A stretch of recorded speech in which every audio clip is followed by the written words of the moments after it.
Chapter 45:22. In front of her, it was a piece of black sea. Two figures were moving bit by bit as they walked in the black sea. Walking. Sea. No. Not right. This was not the sea. Yiqing Luo's figure slowly leaned downwards. He could clearly see the figures of those people. They were that lady called Gu San and Gu Yi. Bloodbone Barbaric King's secret guards. These two of them were of course not those few secret guards that Yiqing Luo had interacted with in the outside world. The Gu residence's secret guards were ranked according to their numbers. This batch of secret guards should be the earliest batch of secret guards that followed the Bloodbone Barbaric King. Bone Lord, where are you? Gu San called out softly. Looking at his expression, he seemed to be struggling.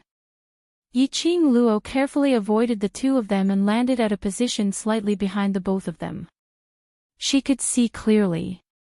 The surroundings were not a piece of black sea. It was obviously a ball of thick black fog.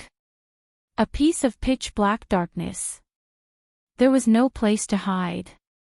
She could only maintain a distance as she followed behind those two secret guards. The two secret guards' attention had been focused on searching for the Bloodbone Barbaric King and did not notice anything strange. Just at this moment. Suddenly, there were a few cracking sounds in front of him. She saw the entire sky filled with thick black fog. One by one, the blood-colored bones stepped out. Kacha kacha. Even her ears were filled with the sound of the bones colliding. Yiqing Luo then saw it clearly. Under the thick black, there was a large patch of densely packed blood bones. And her surroundings were also covered with large patches of blood bones. But what shocked her was her body penetrated through every single blood bone. The densely packed, connected blood bones all passed through her body, as though they could not sense her existence at all. Yiqing Luo stretched out her hand to touch the blood bones. Her hand went through the blood bones. Yiqing Luo's heart thumped. Her gaze swiftly turned towards the Gu residence's secret guards. Was it these blood bones, an illusion? Or was it her problem? Following the densely packed blood bones appearing, Gu Yi and Gu San's searching footsteps stopped. Gu San raised his head, looking at the blood bones that were almost as tall as a two-story building, his eyes filled with worry. Bone Lord. Why are you looking for us? The two Bone Mansion's secret guards stood away from the bloody bones. They also seemed to be very afraid of touching the blood bones. Kacha. Kacha. Along with the sound of bones cracking, a head slowly slid down the joints and appeared in front of the two of them. It was the head of the barbaric Bloodbone King. His face was pale and his eyes were filled with malice. He was like a trapped beast, so gloomy that it made people's hearts tremble. Take this out.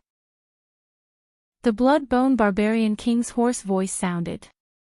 A small baby wrapped in a soft substance was thrown into the arms of Bone San. Gu San hurriedly received it. Then, she looked at the baby in her arms. His cheeks were pink, and he looked like he was sleeping peacefully. Her eyes reddened. Bone Lord, you spent so much effort to get in touch with us just to let us bring the child out. Gu San's voice was choked with emotion. Get out. The barbaric Bloodbone King shouted sternly. Gu San hugged the baby tightly. His eyes were red as he looked at the barbaric Bloodbone King's current appearance. This child is the child of the Emperor of God. You became like this because of the Emperor of God. Bone Lord, why do you have to hurt yourself like this for her child? You don't want to listen to this God's words. The barbaric Bloodbone King's voice became hoarser and sharper. After this loud shout, he couldn't stop coughing violently. Chapter 45:23. Bone Monarch. Bone 1 hurriedly said, Bone 3 is just concerned about you. Back then, Bone Lord did not devour this baby. Instead, he hid it in his own blood and bones. Phong Gu was deceived. When he was thrown into the black hole by Phong Gu, not only did Bone Lord have to fight against the evil aura in the black hole, but he also had to fight against it. He also had to protect the baby as much as possible. Until now, only then did Bone Lord have enough power to establish contact with the dark guards of the Bone Residence. It was not easy for them to rush to the Nirvana realm and the black hole that was suppressing the Bone Lord. Bone Lord's request was not for them to think of a way to break the seal on the black hole and rescue him. Instead, he asked them to leave with the baby. See the baby. They would think of the culprit who caused their Bone Lord to be reduced to such a state. How could they be willing to take their children out? You have no right to tell me what to do. The barbaric blood bone monarch's voice became sharper. The blood and bones around them tightly wrapped around the two of them. Take the child out and take good care of him. Don't hand it over to anyone. The two realized the blood bone barbarian monarch's intention and immediately said, Bone Monarch. Tell us, is there any way to save you? We can't take care of this child. Bang! Before the two of them could finish their conversation, he was lifted up by the blood-bone barbarian king and thrown out of the thick black fog. After a while, silence returned to the surroundings. The barbaric blood-bone king also did not move for a long time. Yi Qing Luo saw the pain in his eyes. Yi Qing Luo pursed her lips slightly. He slowly walked towards the blood-bone barbarian king. He was not worried that the barbaric blood-bone king would discover him. For this place, she was just a soul. The Bone Mansion's secret guards could touch the blood-bone barbarian king's blood bones. And she couldn't. She could float around in this place. This meant that she no longer had a physical body. As expected, she approached the blood-bone barbarian king. The barbaric blood-bone king did not move either. The skull embedded in the bloody bone looked like a statue. Until Yi Qing Luo approached. Only then did he vaguely hear a few sounds, Qing Luo. Qing Luo. Qing Luo. Yi Qing Luo's heart immediately tightened. His eyes widened. What the barbaric blood-bone king shouted was her name. Just as she was about to lean in closer to hear more clearly, a voice suddenly rang out. Suddenly, her hand felt like it was being sucked by a huge suction force. She didn't have time to react. His body was suddenly sucked up by the suction force. Then, his body fell heavily to the ground. Ah! The feeling of weightlessness made Yi Qing Luo cry out in shock.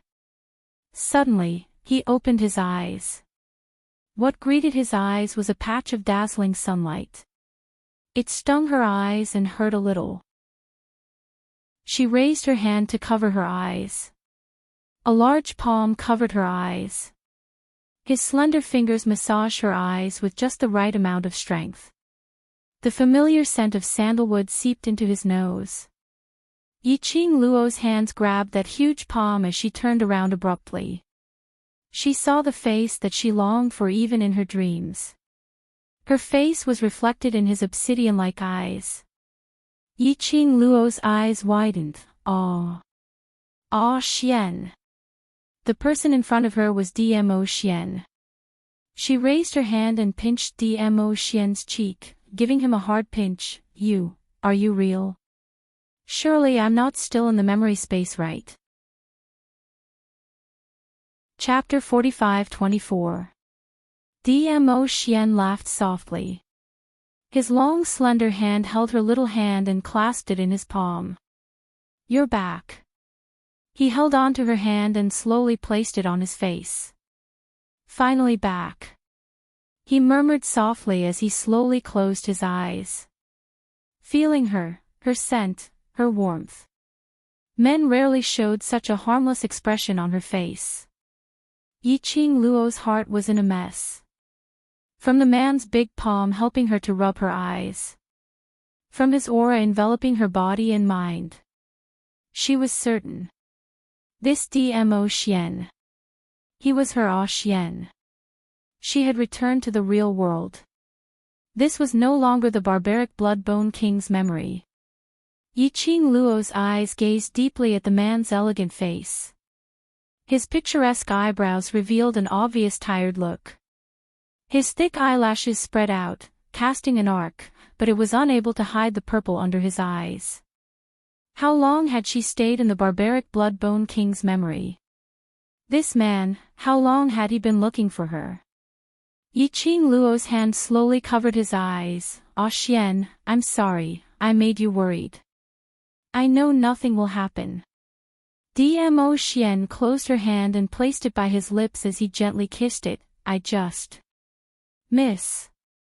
Knowing that nothing would happen to her was one thing. Worrying was another.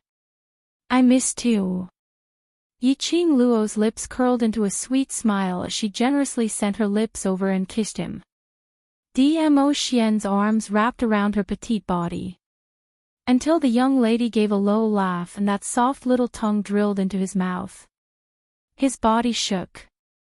He suddenly pressed the back of the young lady's head and deepened the kiss.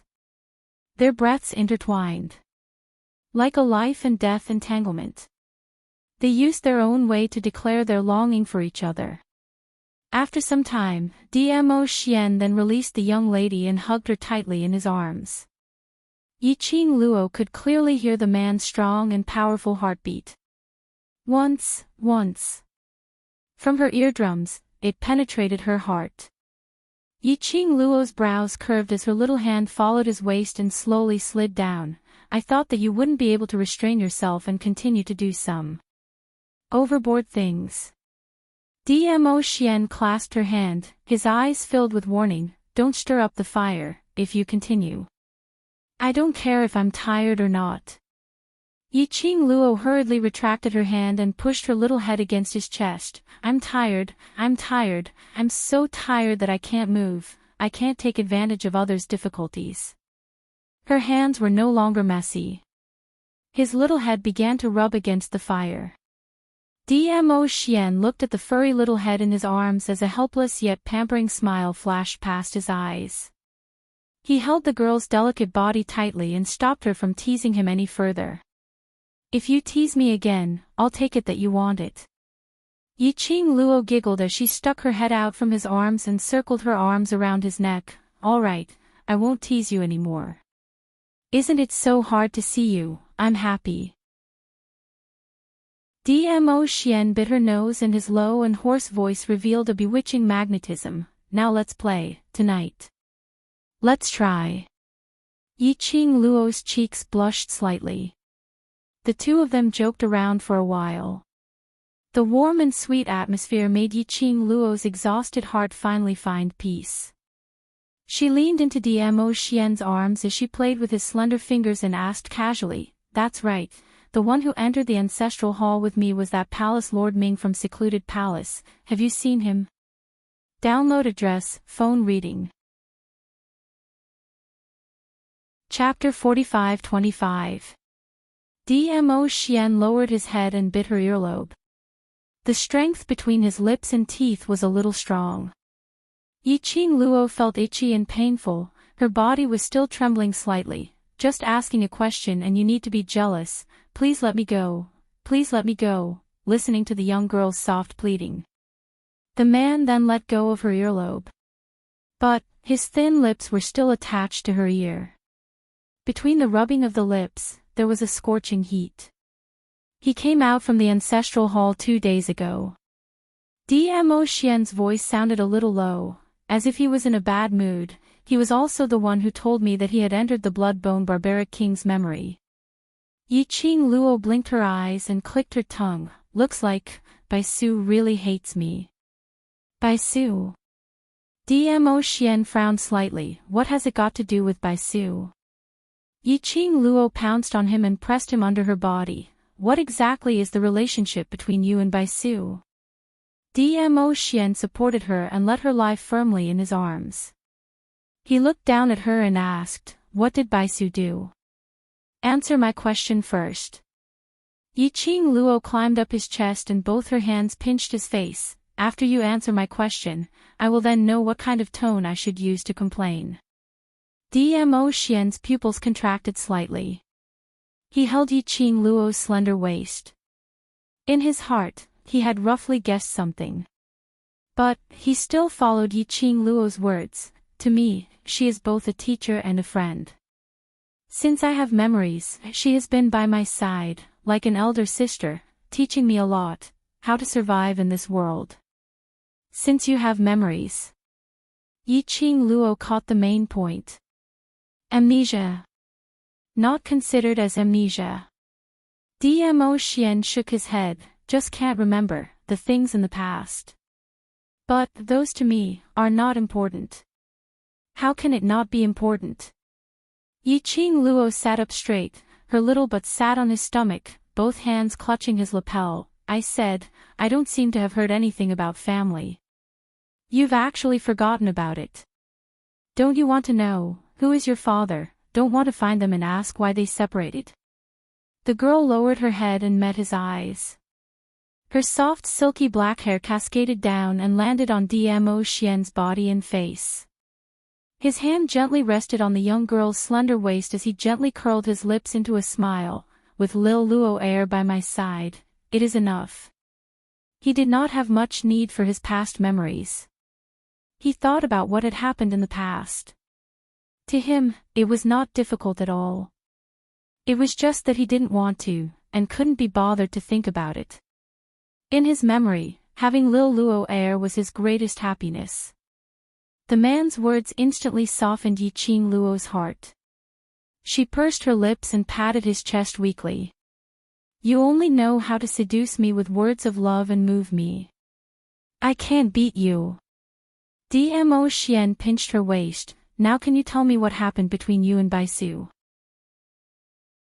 Yiqing Luo pouted her lips and snorted. Even if Baisu is a teacher and a friend, I still want to complain. She rambled on and on about how Bai Mei had been deceived by the Palace of Gloomy Shadows and used as a sacrifice to unlock the barbaric Bloodbone King's memories. She also complained about Baisu's attitude towards her in an aggrieved manner. After that she hammered his chest. You had to wait for the Palace Lord of Gloomy Shadows to tell you, only then did you know that I was in the Ancestral Hall. Baisu saw me entering the barbaric Bloodbone King's memories with her own eyes, so she obviously did not tell you on purpose.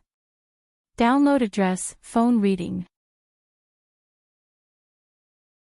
Chapter 45-26. Dmo Xian held her hand as his eyes turned extremely gloomy. I met her at the Ancestral Hall. Yiqing Luo pretended to put on a fierce expression as she snorted lightly. See, she did it on purpose. Yes, she told me that she only saw that person from secluded palace in the Ancestral Hall, and had never seen you. Dmo Xian's expression turned darker and darker. He put his arm around the girl's waist. He slowly sat up straight. Yiqing Luo wrapped her arms around his neck. Do you believe me or her? I believe you. Dmo Xian replied without any hesitation as he placed a hand on her waist and said word by word, Lil Luo, to me, you are more important than anything else.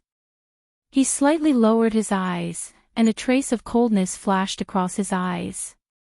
Baisu, he hadn't thought about it. One day, he and Baisu would end up like this. Baisu was doing this for Bai Mei.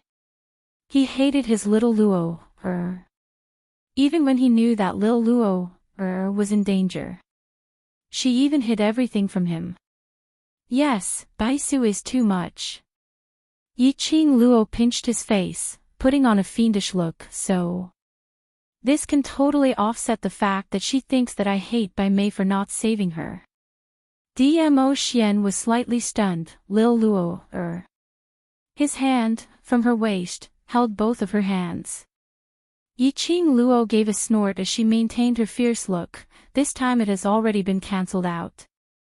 If there's a next time and she still wants to use Bai Mei's death to bicker in front of me, I want you to make a choice out of two, do you hear me?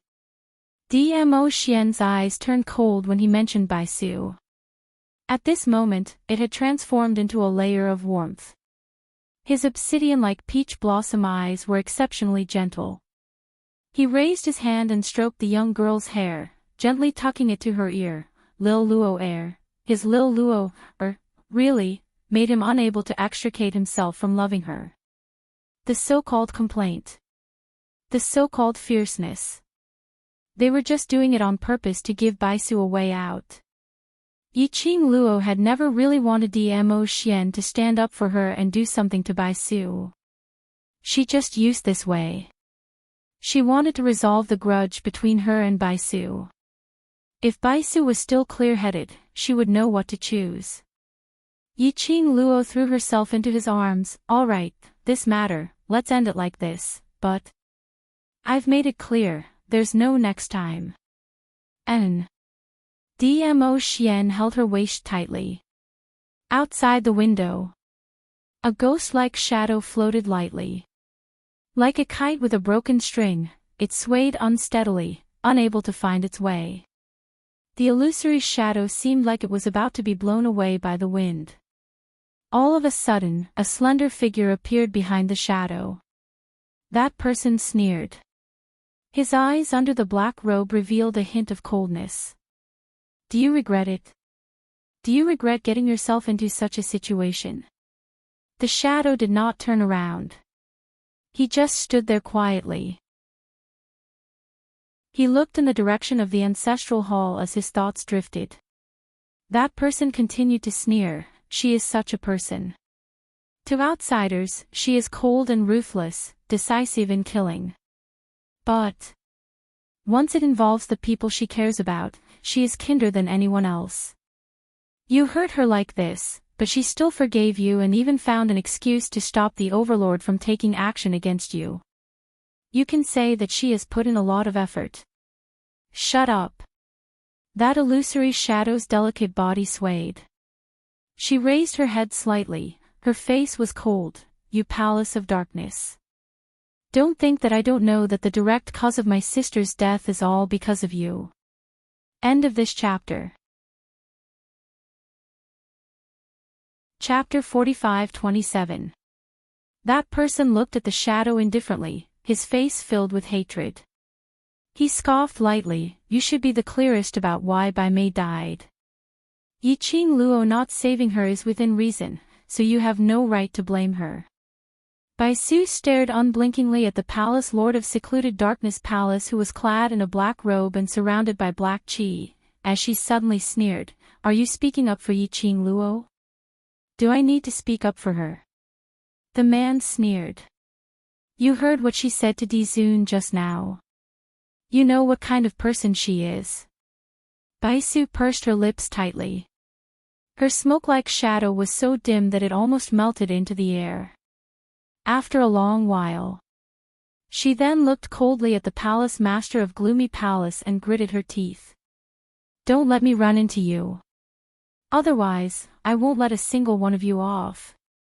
As soon as he finished speaking, her body had already turned into a puff of white smoke, completely disappearing in front of the palace master of Secluded Darkness Palace. Yiqing Luo and Dmo Xian cuddled for a while. With great difficulty, she managed to suppress Dmo Xian's thoughts of parting ways with Baisu. The two of them walked out of the room. Xiaochen looked at the familiar scene in the Bone residence. It was somewhat similar to the scene in the Savage Blood Bone Monarch's memory, yet it was also different. She was still in a daze.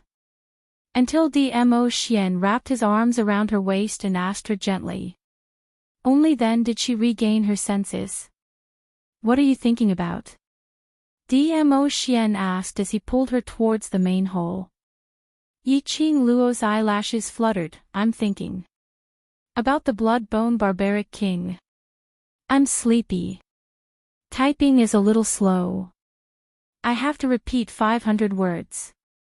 I'll edit it in 10 minutes more. That person looked at the shadow indifferently, his face filled with hatred. He scoffed lightly. You should be the clearest about why Bai Mei died.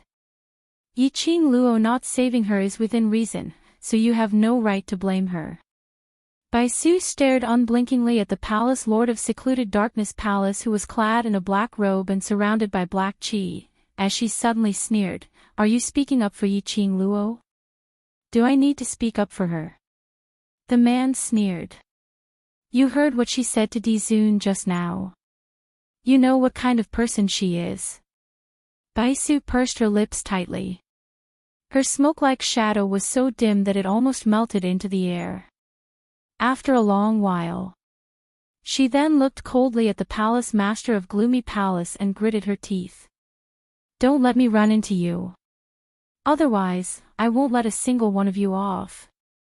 As soon as he finished speaking, her body had already turned into a puff of white smoke, completely disappearing in front of the palace master of Secluded Darkness Palace. Yiqing Luo and Dmo Xian cuddled for a while. With great difficulty, she managed to suppress Dmo Xian's thoughts of parting ways with Baisu. The two of them walked out of the room. Xiaochen looked at the familiar scene in the Bone residence. It was somewhat similar to the scene in the Savage Blood Bone Monarch's memory, yet it was also different. She was still in a daze. Until Dmo Xian wrapped his arms around her waist and asked her gently. Only then did she regain her senses. "What are you thinking about?" Dmo Xian pulled her towards the main hall as he asked. Yiqing Luo's eyelashes fluttered. "Thinking about the Savage Blood Bone Monarch." Until Dmo Xian wrapped his arms around her waist and asked her gently. She then regained her senses. "What are you thinking about?" Dmo Xian pulled her towards the main hall as he asked. Yiqing Luo's eyelashes fluttered. "Thinking about the Savage Blood Bone Monarch." Chapter 45-28. A trace of helplessness and pampering flashed past Dmo Xian's eyes as he tapped her forehead. "I've actually been coaxed out by you." Yiqing Luo pinched his face. "No choice, who asked me to be so smart?" She smiled and leaned her head against his chest. A faint smile appeared in his eyes. Her Xian, it was really cute. She knew. In actual fact, Dmo Xian was not because she had coaxed the information out of him. It was just that he did not intend to hide it from her. He understood her. He knew that she already knew most of the things that had happened. Even if he didn't admit it. Basically, she could confirm her guess. He pretended to be tricked into answering. He was only cooperating with her on purpose, helping her confirm the guess in her heart. She lazily leaned into Dmo Xian's embrace, her legs climbing towards the man's tall and straight body. "I don't want to go anymore, hug me." Dmo Xian hooked his arm around the young lady's body as she wriggled around him, holding her firmly in his arms. Yiqing Luo squinted her eyes comfortably, like a contented kitten. Dmo Xian carried her and strode towards the direction of the hole. "Ah Xian, how much do you know?" Yiqing Luo's eyes were still closed and her voice was very soft. Dmo Xian lowered his head and looked at the young lady's exquisite face as his pupils deepened. "More than you, what do you want to know?" "What I can be sure of now is that I am the child that the Divine Emperor gave birth to back then. That baby back then was me." She paused, opened her eyes and looked at the man. "The time when the Divine Emperor passed away was 10,000 years ago. When I entered the barbaric Blood Bone King's memories, it was also 10,000 years ago. At that time, there was no Three Springs sect, and there were no so-called four major sections.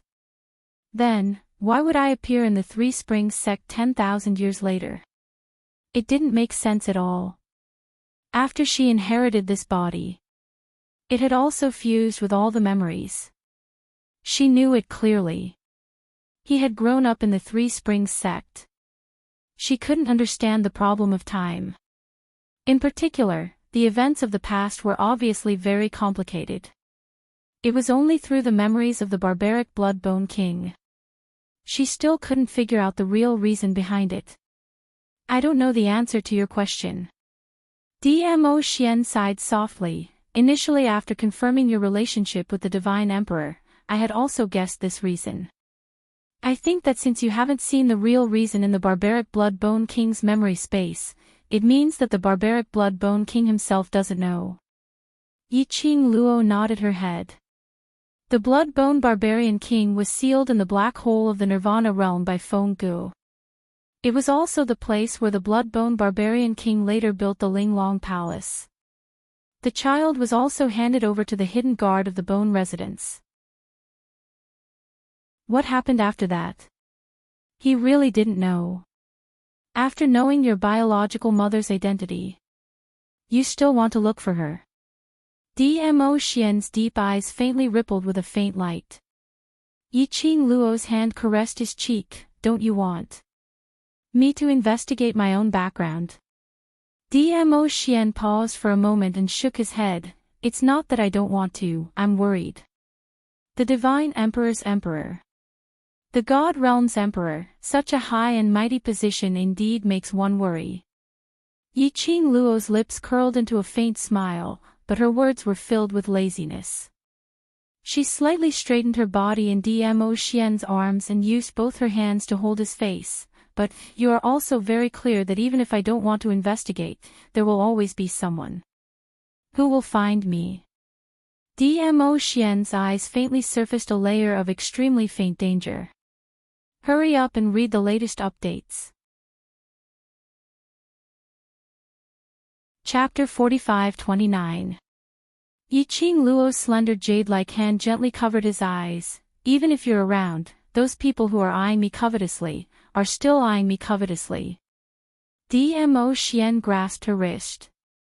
His eyes, which were as deep as obsidian, stared unblinkingly at her face. He said firmly, I won't let those people hurt you. Yiqing Luo's brows curved slightly. I know.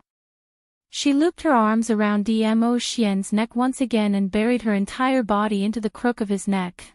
Xian, regarding my parentage, I will definitely investigate. I must investigate clearly what happened in the past. Saying that, she raised her head again, her eyes sparkling, revealing a confident look. I promise you, in this process, I will do my best, not to let myself get hurt, and not to do anything that will make you worry.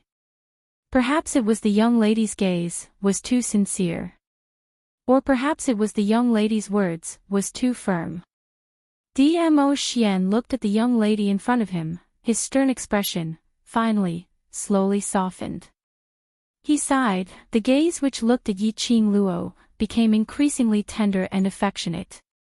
Following that, he stretched out his arm to encircle the young lady's petite body, pressing her heavily into his arms. Come on, what you said, these words of yours have no credibility at all.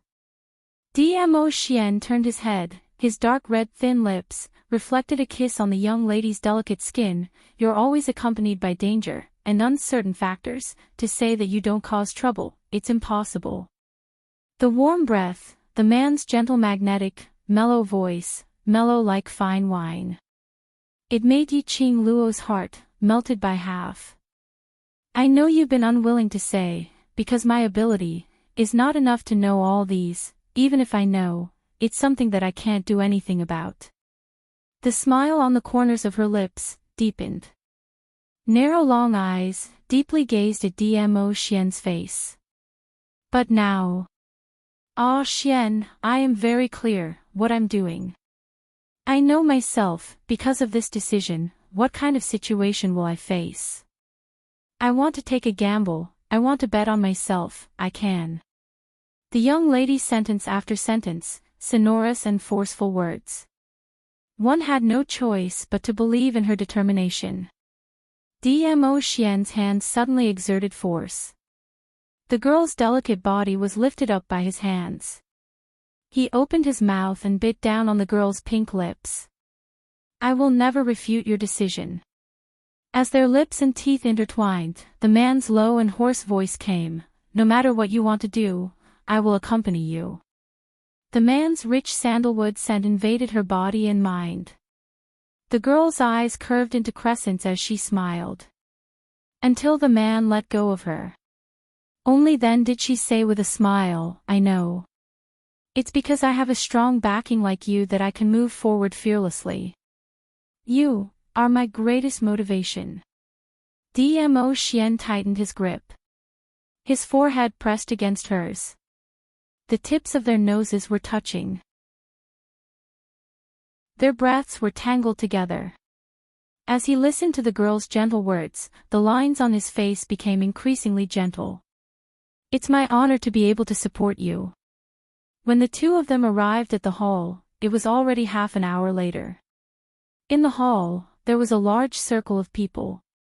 One by one, they wandered around the hall, poking at each other. Apparently they had waited for a long time. They heard footsteps.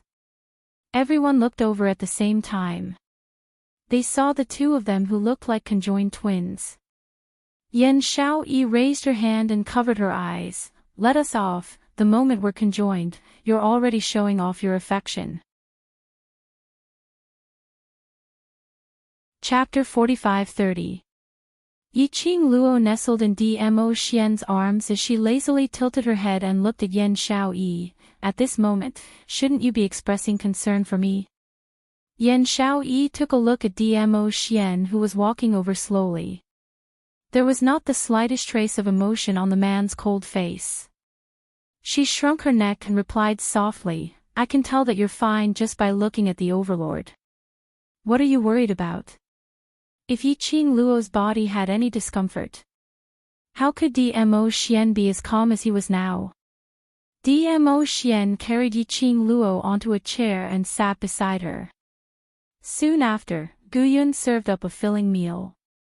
Dmo Xian stood by the side and brought it to her lips. Yiqing Luo opened her mouth and ate a mouthful. She squinted her eyes in happiness. Everyone, they really shouldn't have chosen to meet Yiqing Luo on the day she woke up. This day obviously belonged to the venerable sovereign alone. Yiqing Luo ate a few mouthfuls and her stomach was no longer empty. Her body had also warmed up, and that was when she thought of them with great benevolence. Oh right. How have you been these few days? Did the people from the outside forces or the Palace of Darkness do anything? The few of them rolled their eyes. But he still answered Yiqing Luo's question. In the past few days, there had been a lot of activity outside. However, this commotion was not because they had attacked the Gu residence. It was because of the wind cloud list. The wind cloud list had been held. Most of the factions that were watching the Gu residence shifted their attention to the honor roll. Only a small portion of people remained to guard the Gu residence. And this movement, it was because of the Palace of Darkness. The wind fame list this time round could be said to be extremely dangerous. Most people were seriously trying to use the excellence list to climb to the top. A small number of people had already joined the Ren family's camp. In the second round of the wind cloud list, just as the people of the major forces were exhausted from the duel, a figure suddenly appeared. The people of the Ren clan in the arena took advantage of the break to attack the forces around them. By the time the other forces reacted, at least 100 elite profound practitioners had died. Instantly, it caused countless backlash. All the major forces joined forces to demand an explanation from the Ren family.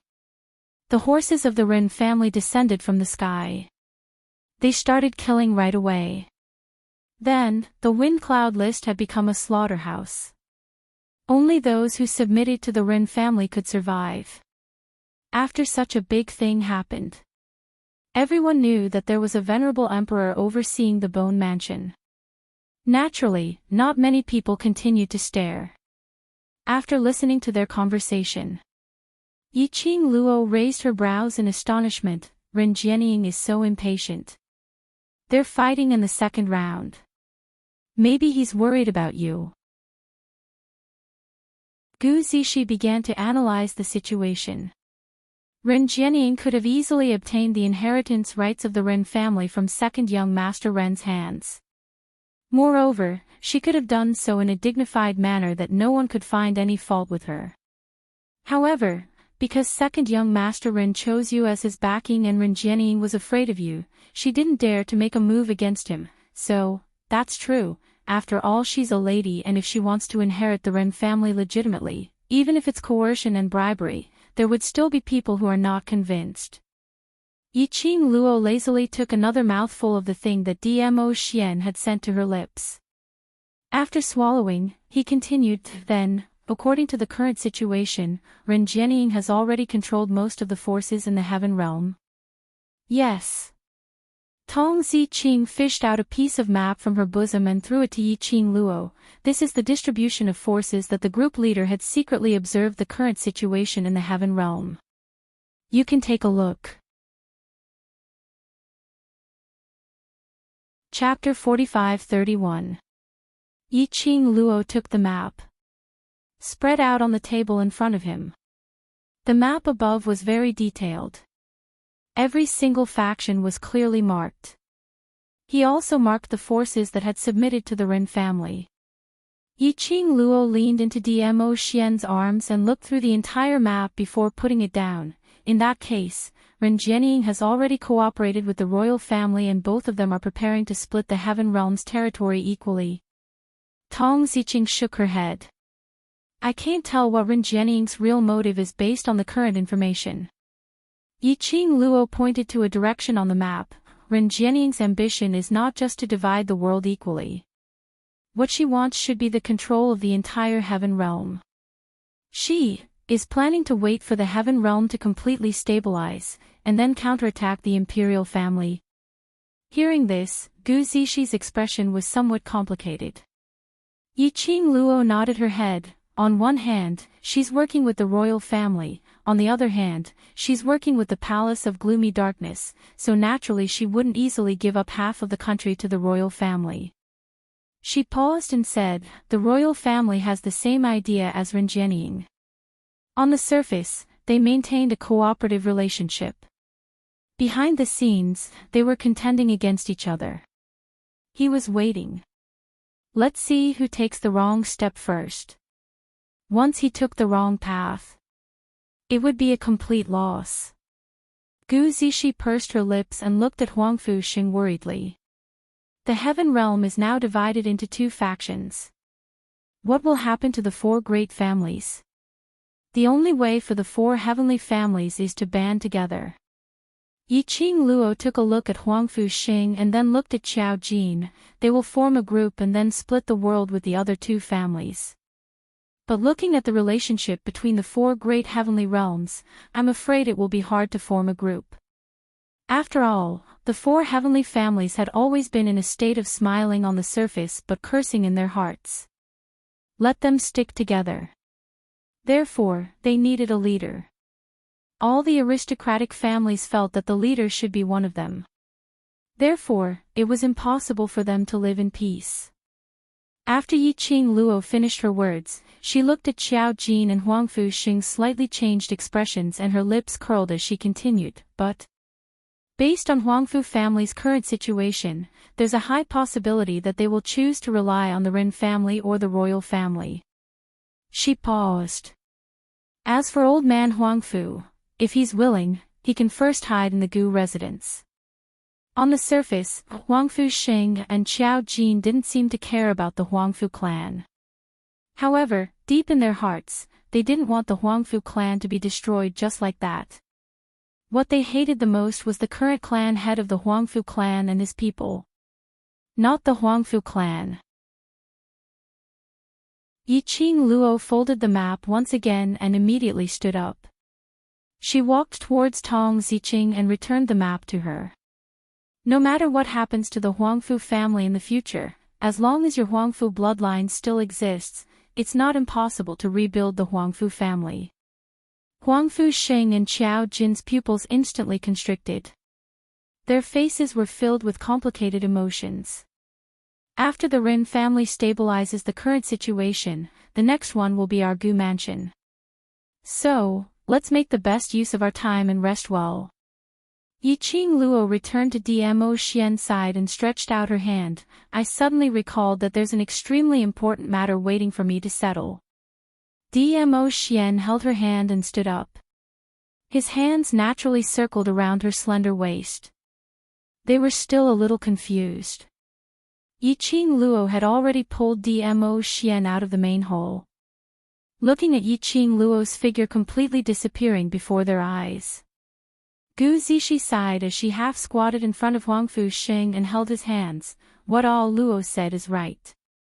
As long as you and Qiao Jin are around, rebuilding the Huangfu family is not a problem. Update complete. Wax. End of this chapter. Chapter 45-32. Huangfu Xing raised his head in a daze, his eyes staring deeply at Gu Zixi. In his eyes, there was hesitation and helplessness. He was also unable to sort out his thoughts at this moment. He held Gu Zixi hand and held it tightly. It was as if only by holding her could he feel her by his side. Gu Zixi slowly approached him. Soon after, she stood up and hugged his head. Pressing it into her embrace, she gently soothed his emotions. Towards Huangfu Xing. She, who grew up with him, was naturally clear about it. She was very clear about Huangfu Xing's thoughts at this moment. All she could do was to stay by Huangfu Xing's side and give him warmth. On the other side, Yan Xiaoyi used her elbow to nudge Qiao Jin. Did you hear that? As long as you are with that kid, it's possible to rebuild the Huangfu family. If the Huangfu family is destroyed, then so be it. Isn't it better to take this opportunity to reshuffle the cards? Qiao Jin raised his hand and held Yan Xiaoyi's arm. With a little force, he pulled her into his embrace. That ordinary and mediocre face made it shine even brighter, like colored glass, deep and seductive. Yan Xiaoyi stretched out her hand and pinched his face fiercely. The touch of her skin was extremely real. Don't think that you can use your face to divert my attention. The more you act like this, the more it means that you care about the Huangfu family. Yan Xiaoyi said.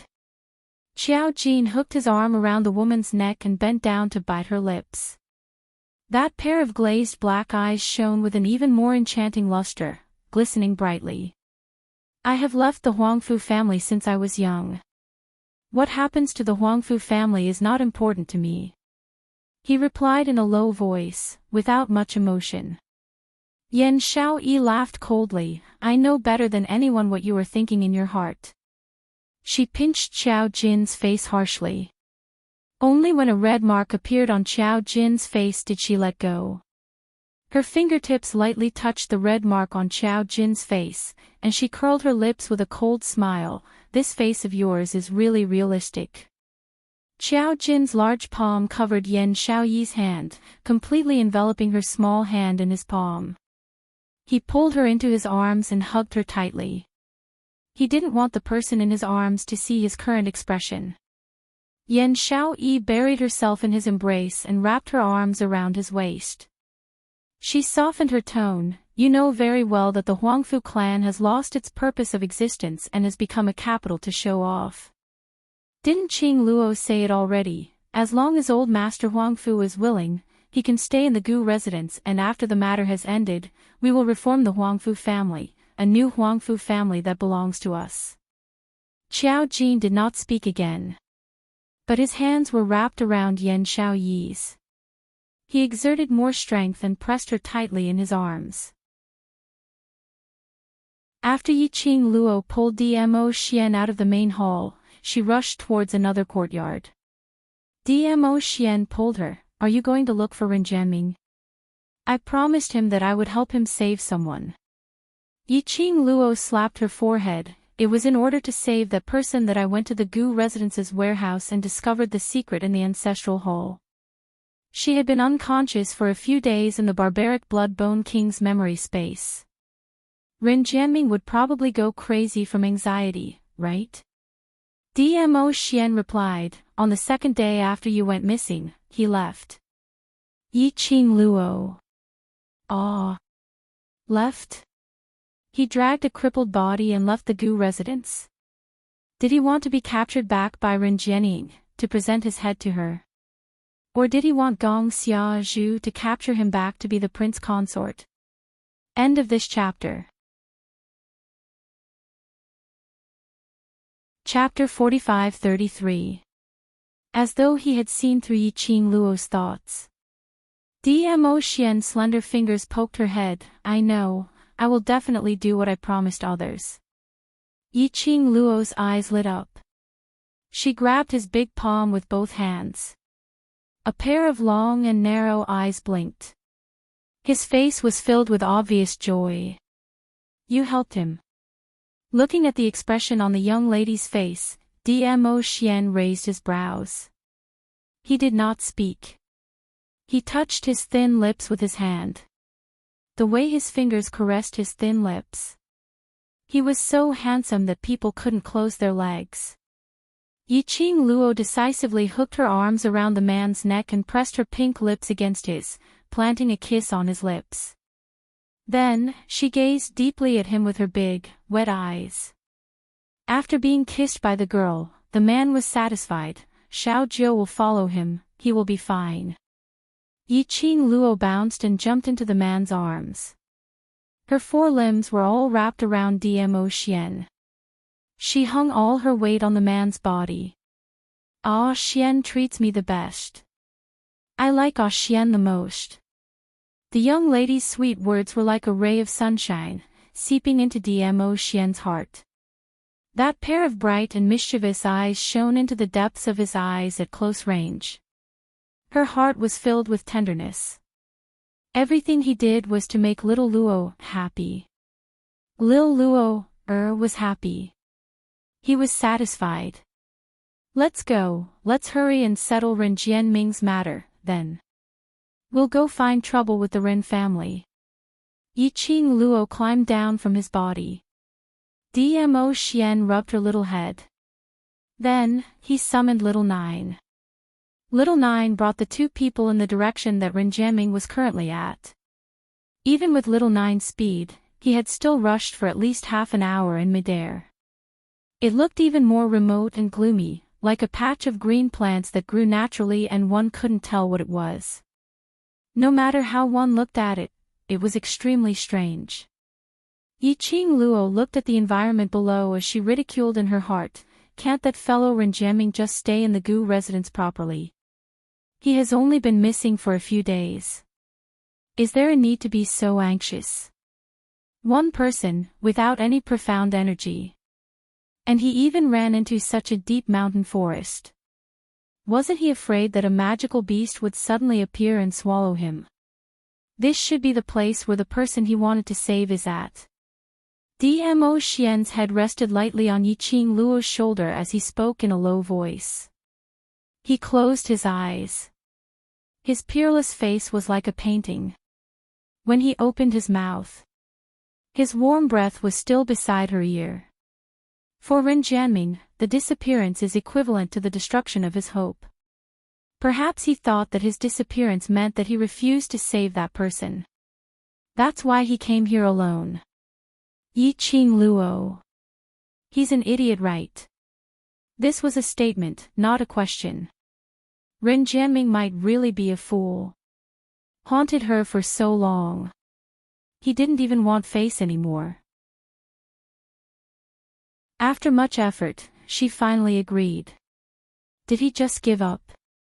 There must be something wrong with this child's brain. Little Nine stopped in the depths of the forest. Dmo Xian carried Yiqing Luo down and stood on the ground. As far as the eye could see, everything in front of him was green. The green was strange. Little Nine said that Ren Jianming stopped here. Dmo Xian held Yiqing Luo's hand as they walked towards the front. Trees after trees flashed past in front of them. Dmo Xian brought her and went around several rounds. All of a sudden, the scene in front of him turned into a huge cave in an instant. Just like when she was in barbaric Blood Bone King's memory space, changing the scenery. Chapter 45-34. Reverse Enchantment. These four words suddenly popped out in Yiqing Luo's mind.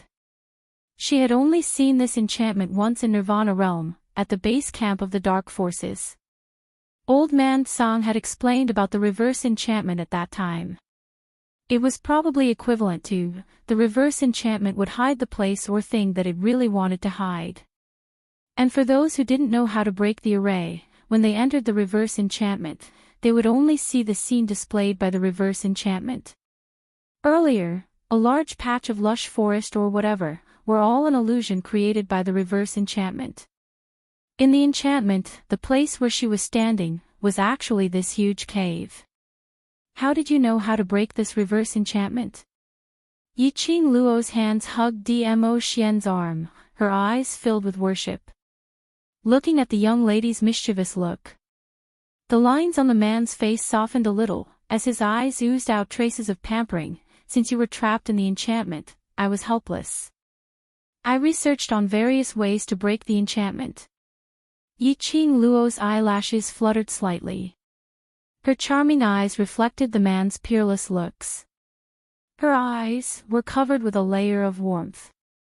He really placed her on the tip of his heart and pampered her. Because of a mistake which caused her to get hurt. So he tried his best to make up for it. To make himself stronger. And to be able to protect her safely. She was really very lucky. Yiqing Luo circled his neck, as she kissed his lips hard. The young lady's eyes were rippling like water. Touched, gentle, affectionate. A smile flashed past Dmo Xian's eyes. Immediately his large palm clasped the young lady's slender waist tightly, deepening the kiss. The corner of his gaze seemed to be provoking, and also seemed to be warning, as it swept past somewhere not too far away. In the darkness, a figure could be seen faintly, standing at the corner. That person looked at the scene in front of him without blinking. His gaze fell onto that devastatingly beautiful young lady's face.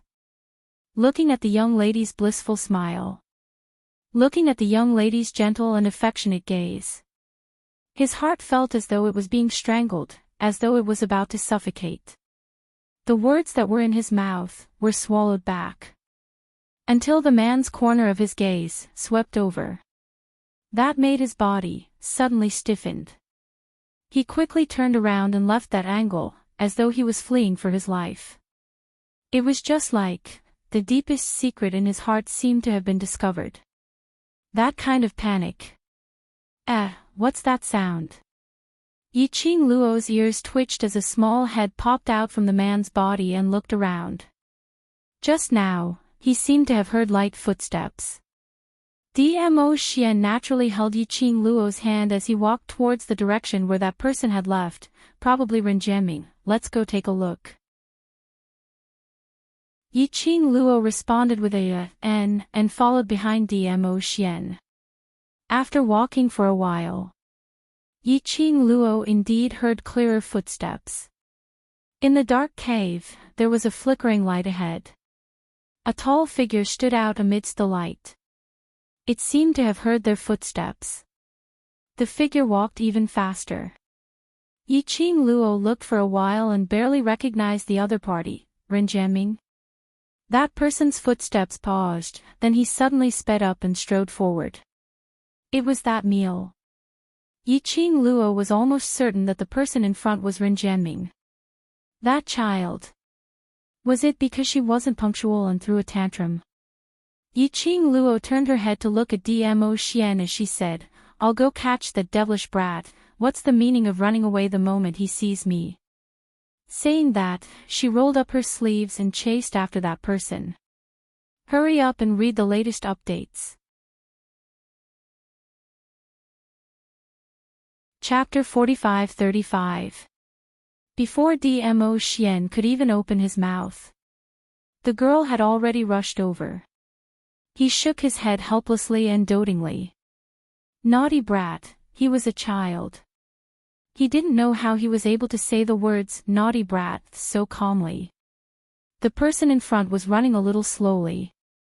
Yiqing Luo merely took a few steps and had already caught up to that person. She grabbed the man's shoulder and turned him around. under the dim light. Ren Jianming's expression was ugly, mixed with complicated emotions. The expression in his eyes when he looked at her was also very complicated. After meeting Yi Qing Luo's gaze, Ren Jianming turned his head away. Why are you running? Yi Qing Luo pressed his shoulder tightly. Ren Jianming lowered his head and said nothing. Yi Qing Luo directly slapped his forehead. Speak, why are you running? You don't want to see me. No.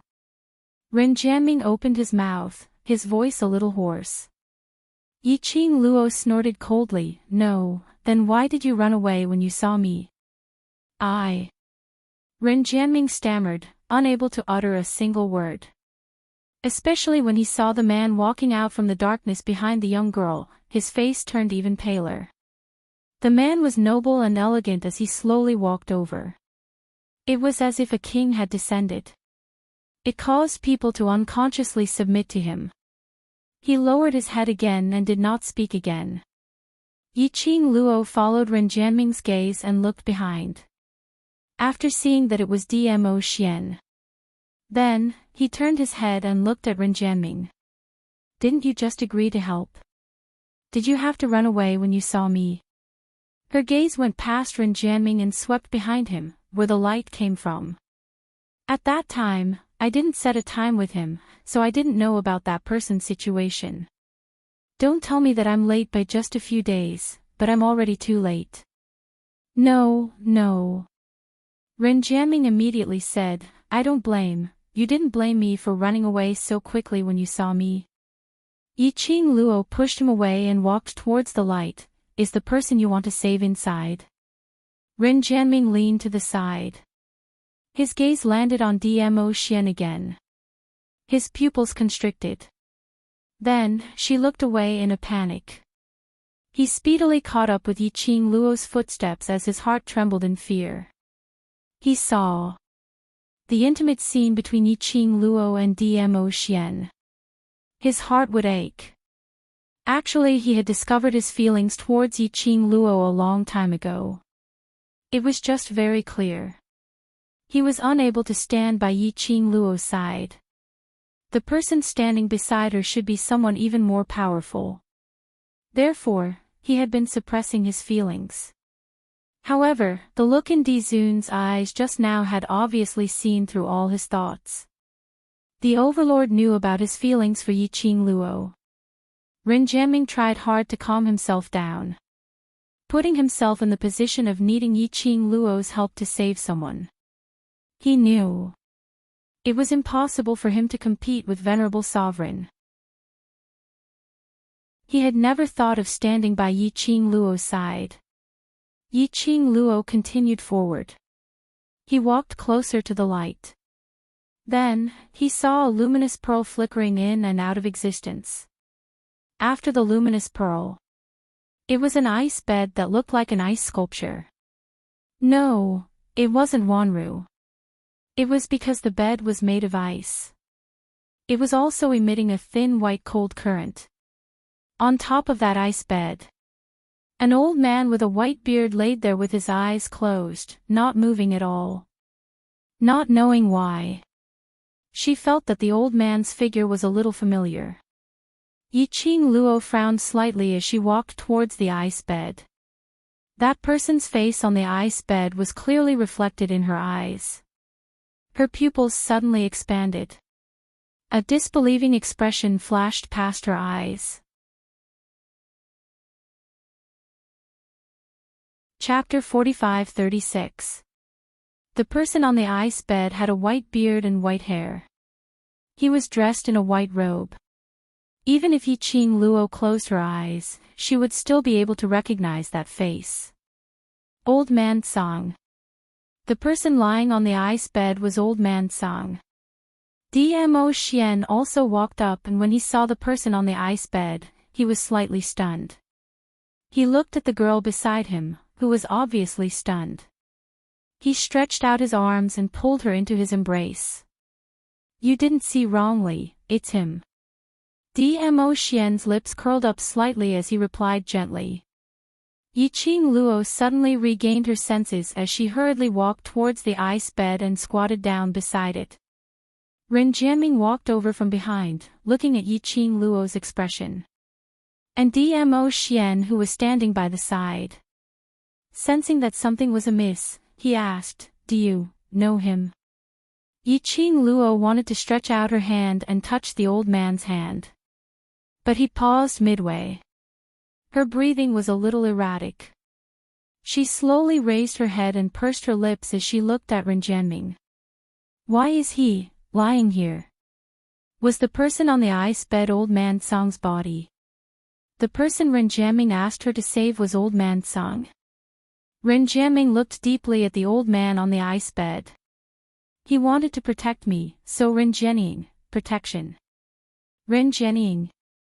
Yiqing Luo's expression changed slightly. He subconsciously raised his head and looked at Dmo Xian. Something was not right. If this person was Old Man Song, then the timing didn't match at all. 10,000 years ago, Old Man Song had fallen into a deep slumber within the Azure Dew Bracelet, becoming its guardian spirit. And Ren Jianming was the person who had just appeared. How could he be lying here because of Ren Jianming? But, if this person wasn't Old Man Song, then how could it be explained that he had the exact same face as Old Man Song? Dmo Xian's large palm landed on the young lady's head as he gently rubbed it and said, "This isn't a difficult matter. Don't forget that when the barbaric Blood King was suppressed in the Nirvana realm, he was still in the Heaven realm, mobilizing his own forces." His gaze faintly swept over Old Man Song, who was lying on the ice bed. Perhaps this is Old Man Song's avatar. Doppelganger.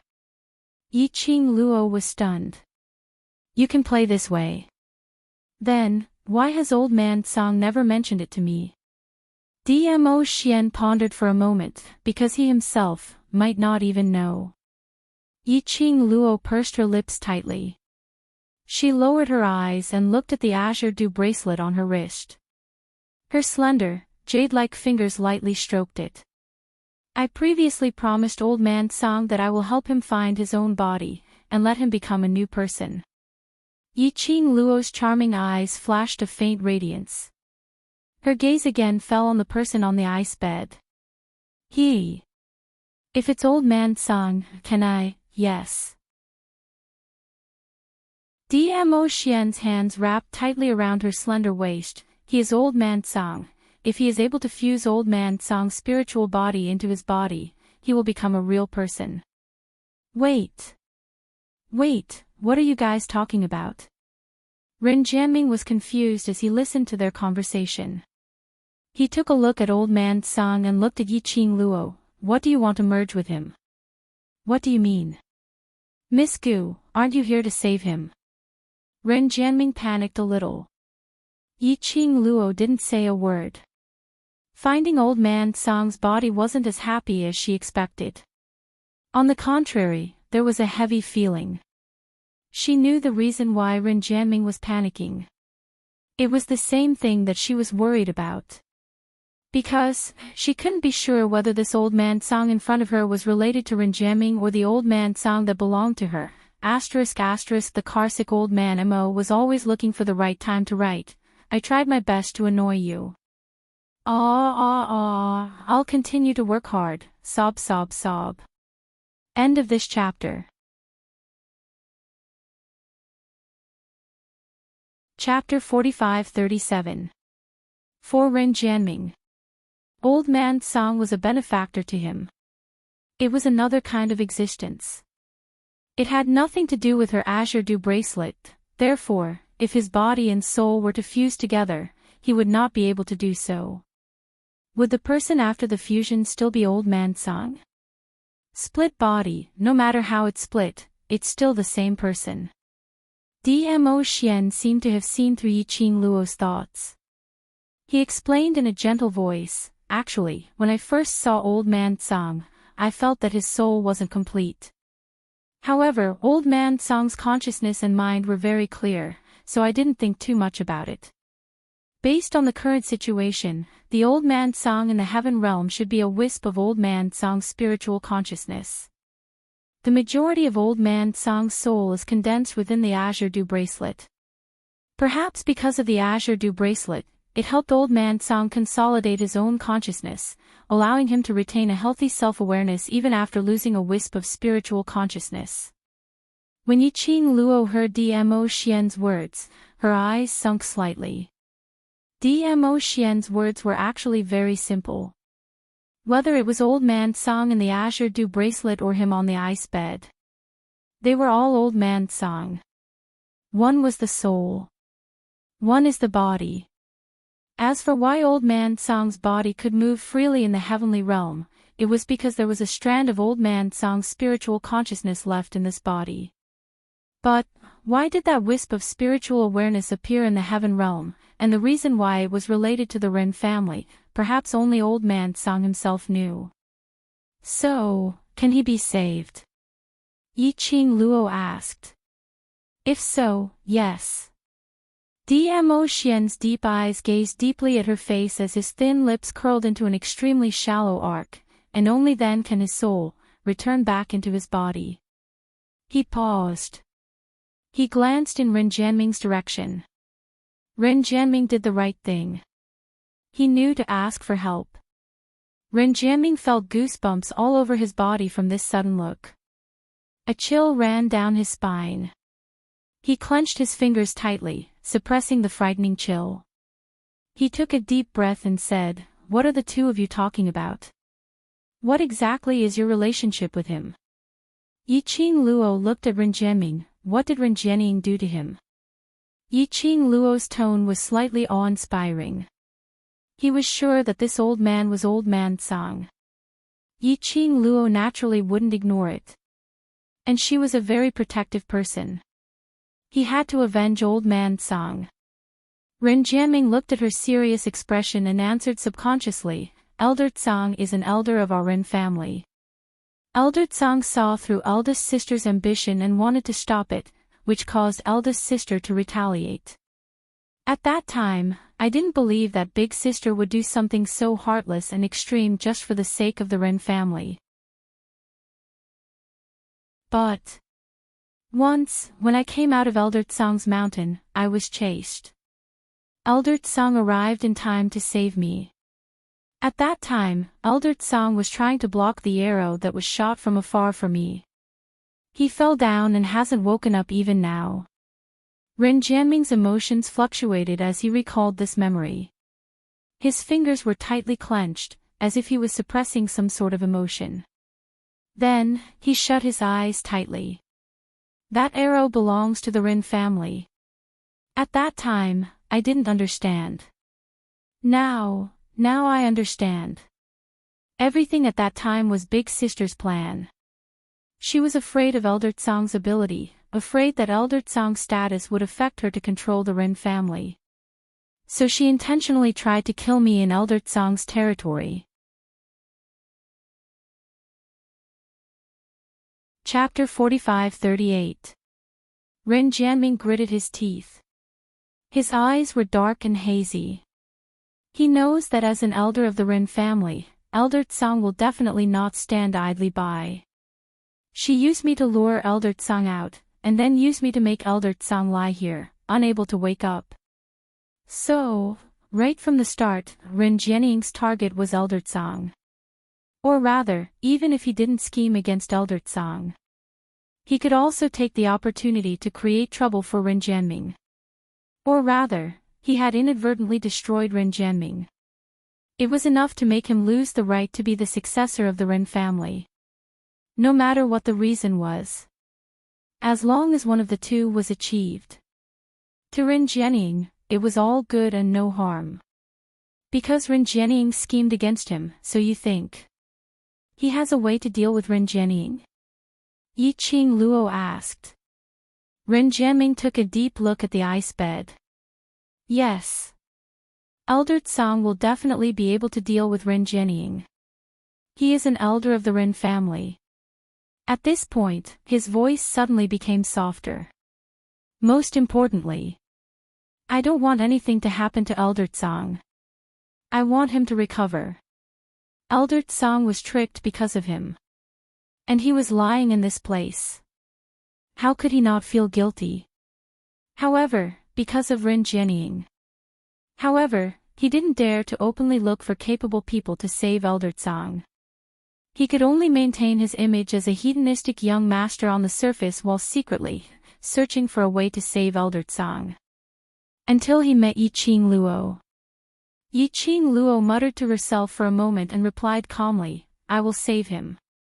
As long as you're willing. I can agree to any conditions. Ren Jianming clenched his fists tightly as he looked at Yiqing Luo anxiously. Yiqing Luo shook her head, there's no need for any conditions or requests, I'm the one who wants to save him. Perhaps it was because Yiqing Luo's tone was simply too serious. Ren Jianming clenched his fists and asked tentatively, You know Elder Tsang too? What do you mean by what you just said? Does Elder Tsang have a very good relationship with you guys? To me, he is the most important elder. Yiqing Luo's charming eyes overflowed with radiance, so I will save him.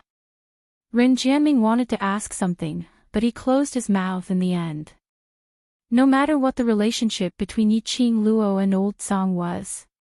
Since Yiqing Luo had agreed, she would never go back on her word. She would definitely make Elder Tsang open his eyes again, but a little difficult. Yiqing Luo slowly squatted down beside the ice bed. She held the hand gently. It was bone-chilling. It was extremely hard. Yiqing Luo's hands were trembling. Miss Gu, you can't touch Elder Tsang.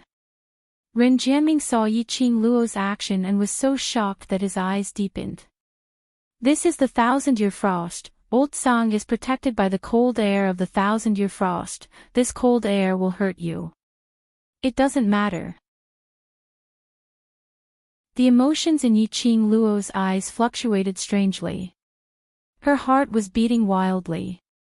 She held Old Man Tsang's hand. Although it was cold. But it was truly Old Man Tsang's body. Ren Jianming saw that Dmo Xian had no intention to stop him, so he didn't say anything more.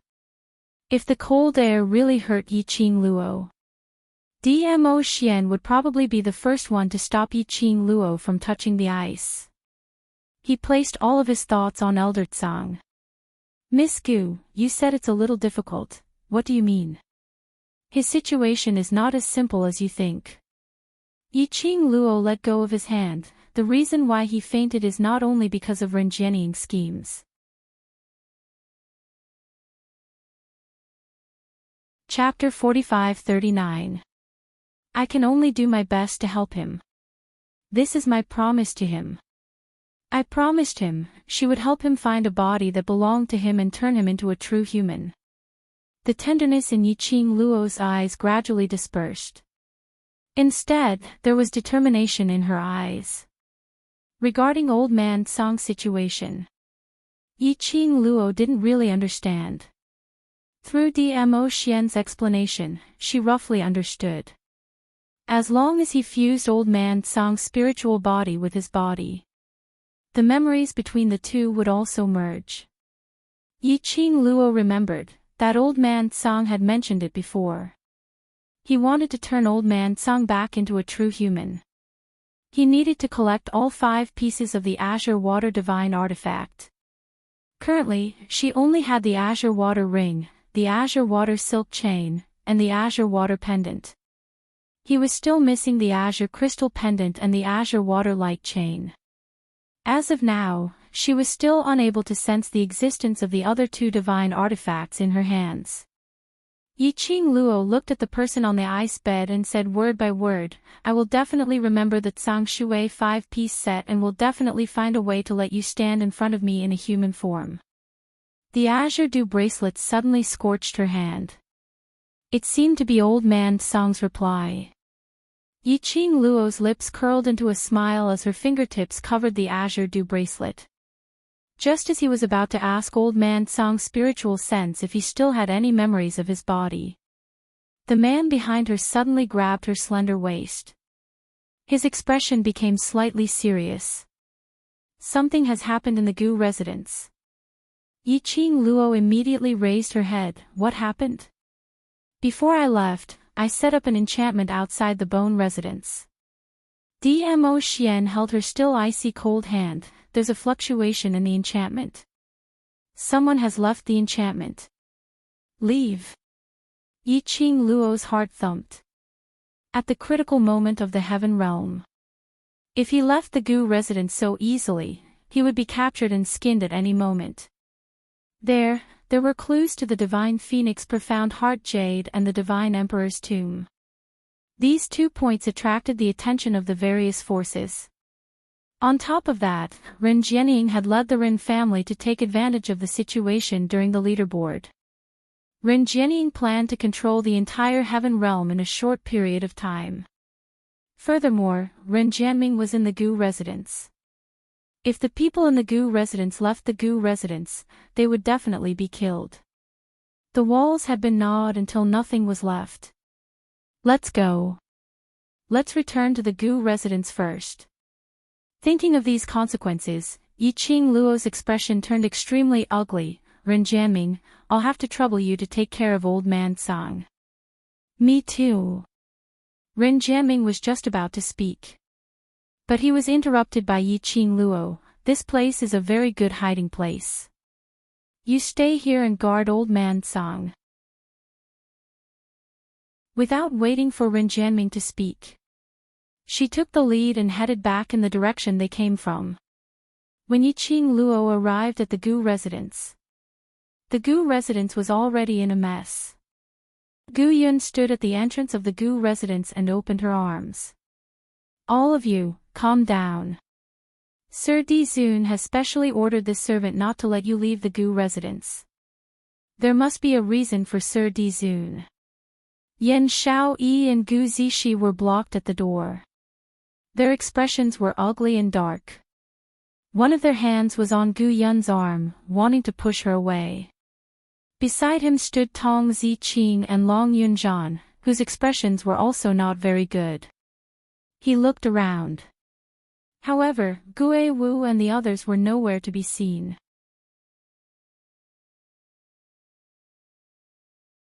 Chapter 45-40.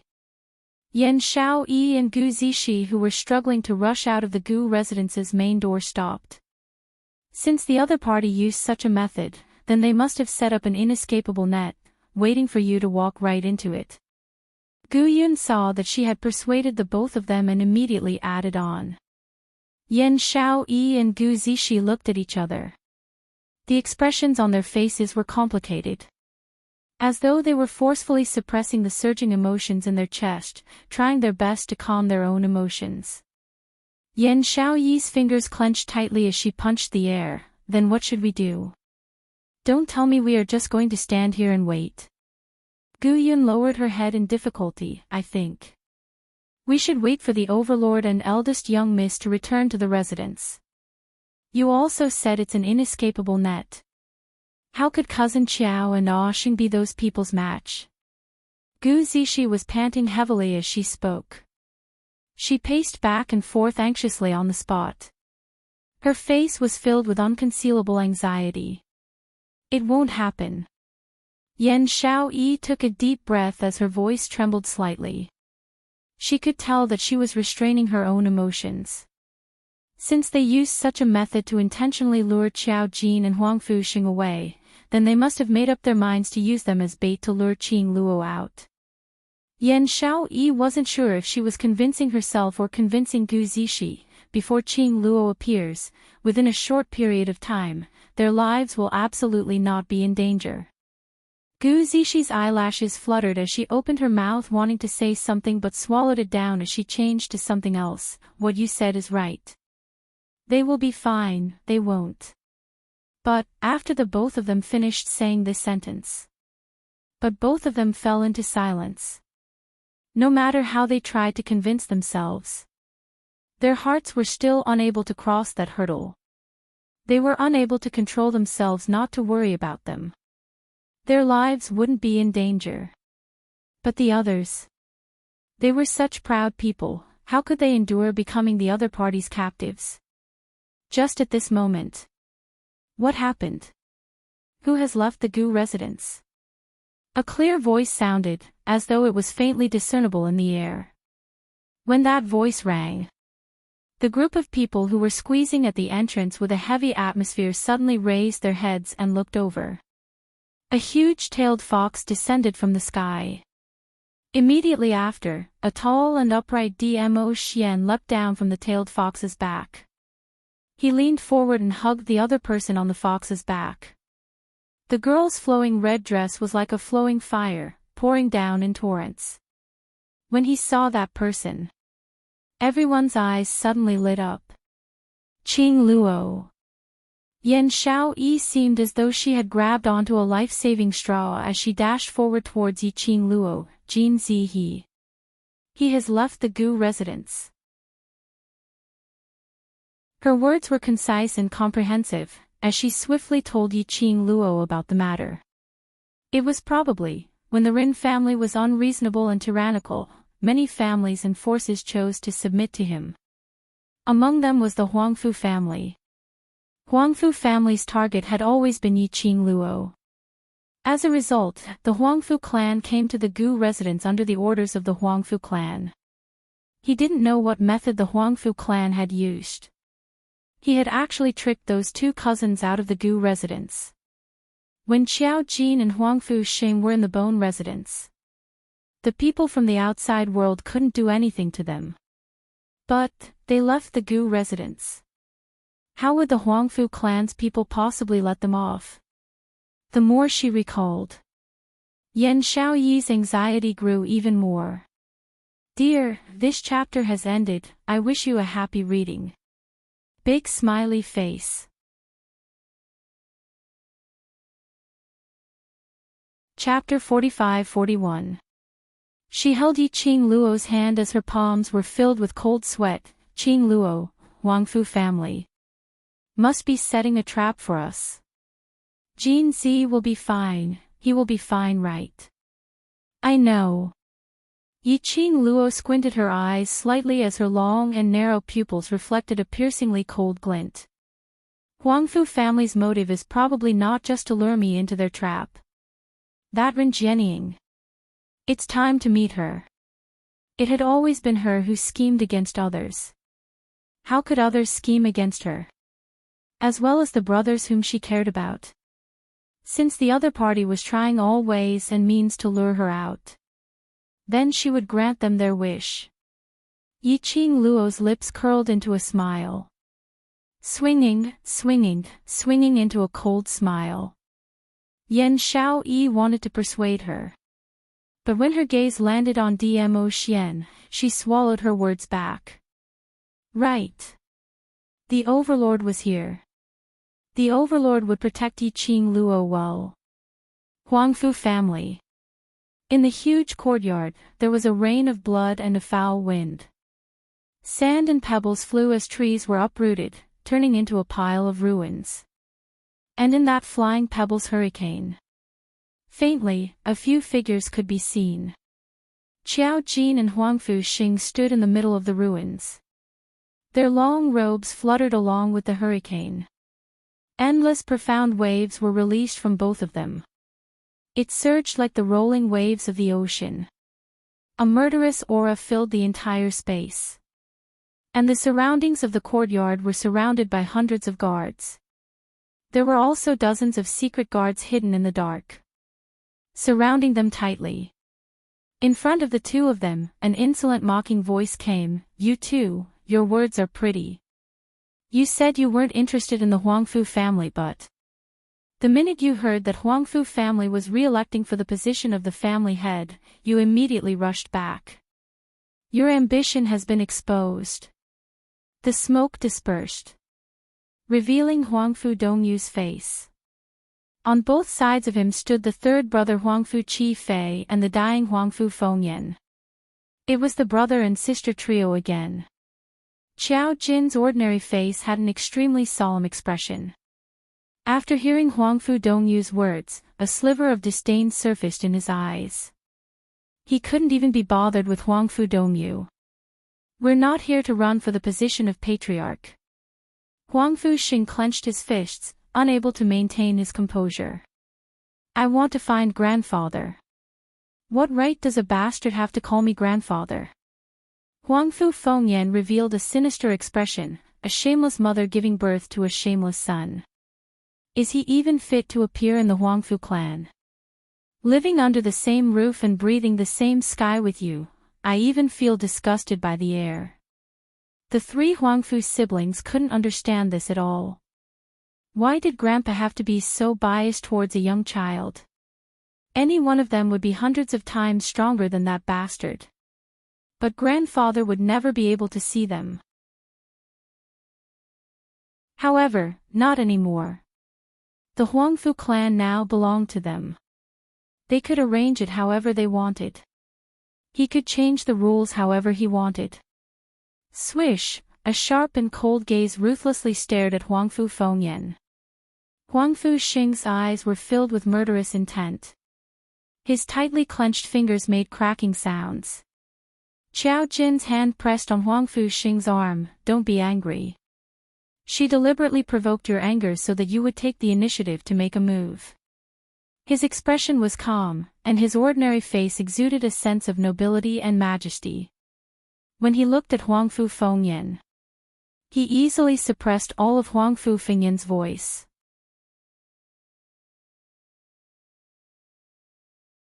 Chapter 45-42. Qiao Jin clearly did not do anything. But his aura had an aura that could suppress everything. Huangfu Xing's muscles were all tensed up, and there was an irrepressible anger in his emotions. But, after looking down at the hand on his arm, he still suppressed his anger. Huangfu Fengyan knew what his bottom line was. She was also very clear about what words could provoke his most direct anger. Huangfu Fengyan mentioned his mother at this time. It was obviously intentional. If he really made a move, she would fall into the opponent's trap. Huangfu Fengyan was frightened by Huangfu Xing's gaze. Her face instantly turned pale. But she forced herself to show a provocative expression. But the enraged Huangfu Xing only looked at her with an extremely vicious gaze, and did not have the intention to make a move. Huangfu Fengyan did not achieve her goal, and was even stared at by Huangfu Xing's vicious gaze. There was an inexplicable feeling of strangeness. She looked at the side, at the gentle and elegant Huangfu Qifei, and her eyes were slightly in a mess. She took a deep breath, then looked at Huangfu Xing and continued, "Don't make it sound so nice. At the end of the day, you just want to compete for the position of the head of the Huangfu family. But let me tell you, you are a bastard, a wild beast that has long been removed from the family tree. Both of you have no right to compete. Who cares about the competition for the position of the head of the family? I will only say it once, hand over the old man. What you want to do in the future has nothing to do with us." Qiao Jin impatiently interrupted her. Although grandfather is no longer the head of the Huangfu family, his authority is still there. Now that the selection for the position of head of the family is imminent, grandfather naturally has to uphold justice in the Huangfu family. Huangfu Fengyan sneered and said, "You say that you want to see grandfather, but you just want to make use of grandfather's fondness for you to gain his support." Qiao Jin did not even bother to look at her, but stared directly at Huangfu Dongyu and said, "Tell me directly, you specially made use of the old man to lure us here. What is your motive?" Huangfu Dongyu placed his hands behind his back and sneered, "Naturally. I want you to never be able to return to the Huangfu clan." There was an obvious murderous intent in his eyes. Both of you are incompatible with the Huangfu family. Both of you don't have the right to stand in the Huangfu family. The only way to prevent you from ever returning to the Huangfu clan is, Huangfu Dongyu grinned, revealing a treacherous sneer as he said word by word, "Both of you, die." As soon as he finished speaking, a slim and graceful figure walked out from behind the two of them. The man was dressed in black, and his black hair was tied into a simple bun, revealing his exquisite face. That person had an outstanding temperament, and his every movement was filled with nobility. Between her eyebrows, there was the beauty of a woman, as well as the sharpness of a person in a superior position. When Huang Fuxing saw who it was, he cautiously moved closer to Qiao Jin. Ren Jianying. Yes. The person who came was the current head of the Ren family. Ren Jianying. Ren Jianying's posture was noble and arrogant. She raised her chin slightly, revealing her fair neck. Her red lips curled slightly. I have no choice. First Mistress Gu refused to leave the Gu residence. If I want to see her, I can only use this method. Although Ren Jianying was smiling. But under that smile, there was a huge turbulence. End of this chapter.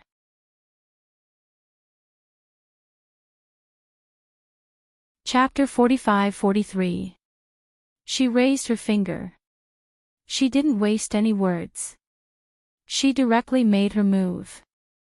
Qiao Jin vaguely saw the extremely faint black aura that Ren Jianying swept away when she made her move. It was a little strange. When he looked again and again, he didn't see anything. The next moment, Ren Jianying's attack had already rushed in front of him. As expected of the person who crippled Ren Jianying and became the new head of the Ren family with her own strength. When she made her move, there was no hesitation at all. Qiao Jin and Huang Fuxing didn't even have time to react. They quickly raised their hands to counterattack.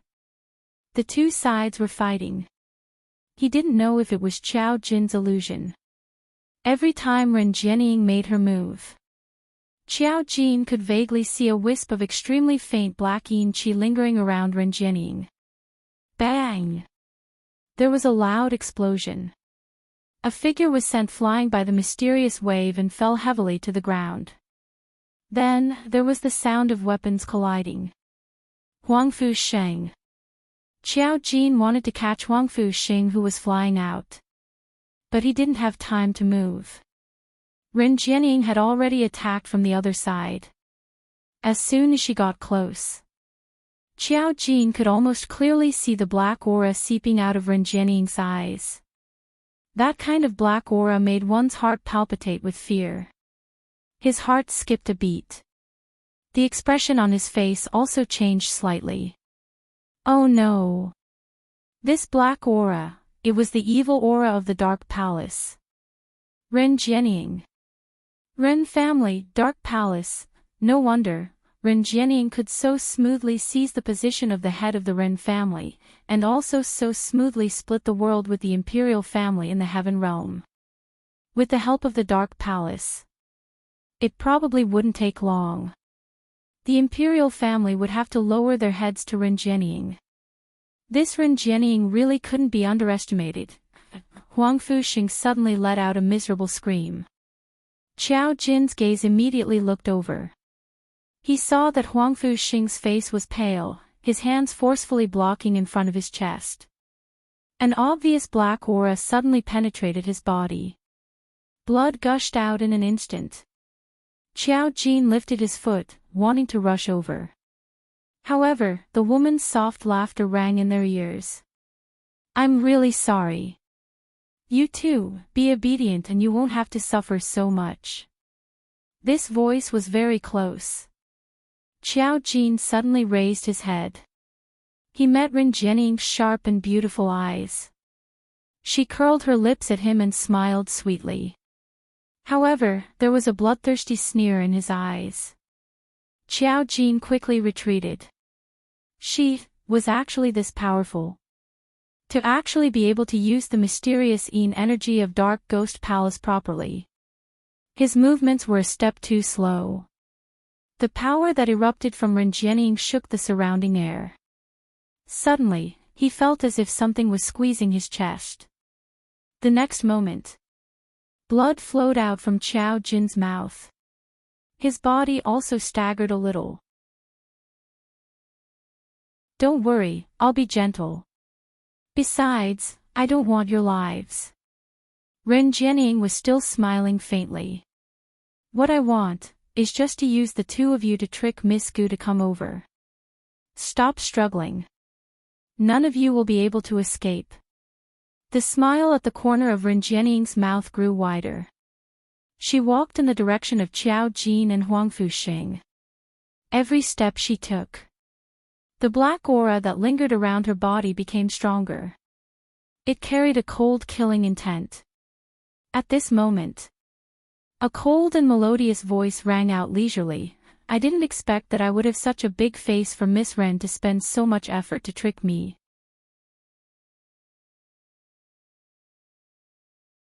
Chapter 45-44. That voice seemed to carry a smile, but it was filled with extreme chilliness. Every word and sentence could directly strike into one's heart. I'm also very curious, is it all of us who can't escape, or eldest Miss Ren can't escape? The low laughter turned colder and colder. Why not, let's give it a try. When Ren Jianying heard this voice, her expression instantly changed. But very quickly, a smile surfaced on her face. She stopped in her tracks, as she looked towards the direction of the voice. She saw the horizon, from far to near, a huge nine-tailed fox, descending from the sky. A fiery figure leapt down from the back of the nine-tailed fox. Devastatingly beautiful, like a dream or fantasy. Eldest Miss Gu.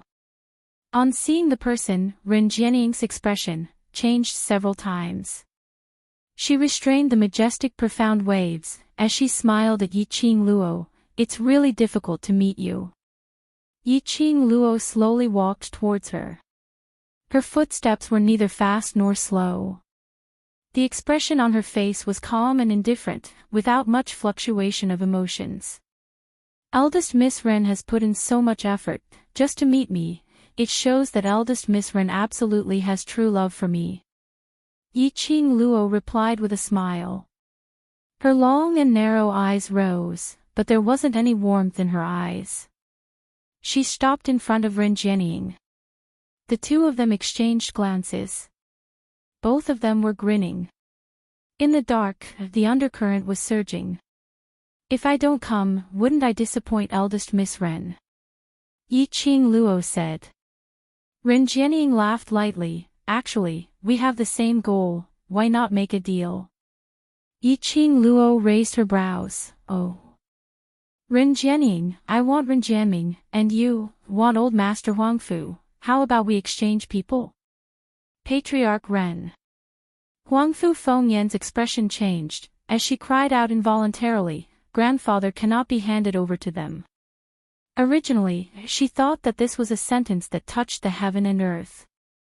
But immediately following that, the second half of Huangfu Fengyan's sentence came out from her mouth. Huangfu family is still waiting for grandfather's words.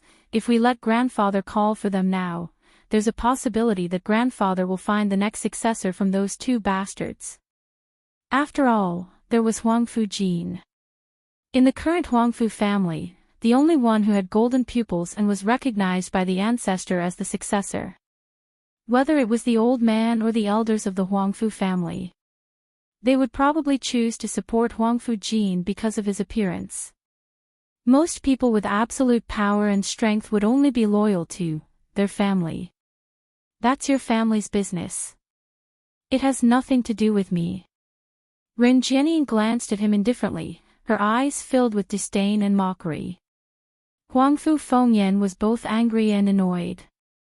She clenched her fists and said, didn't you say that you wanted to cooperate with the Huangfu clan?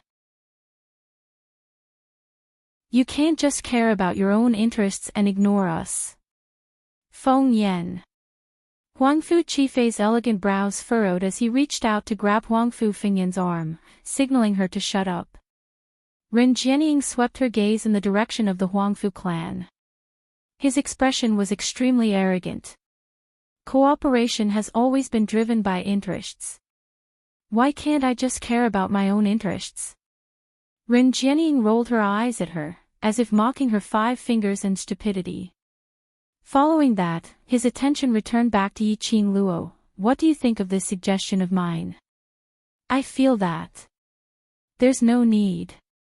Yiqing Luo smiled as she opened her mouth. His footsteps were getting closer and closer to Enchanting, until he stood in front of Enchanting. End of this chapter.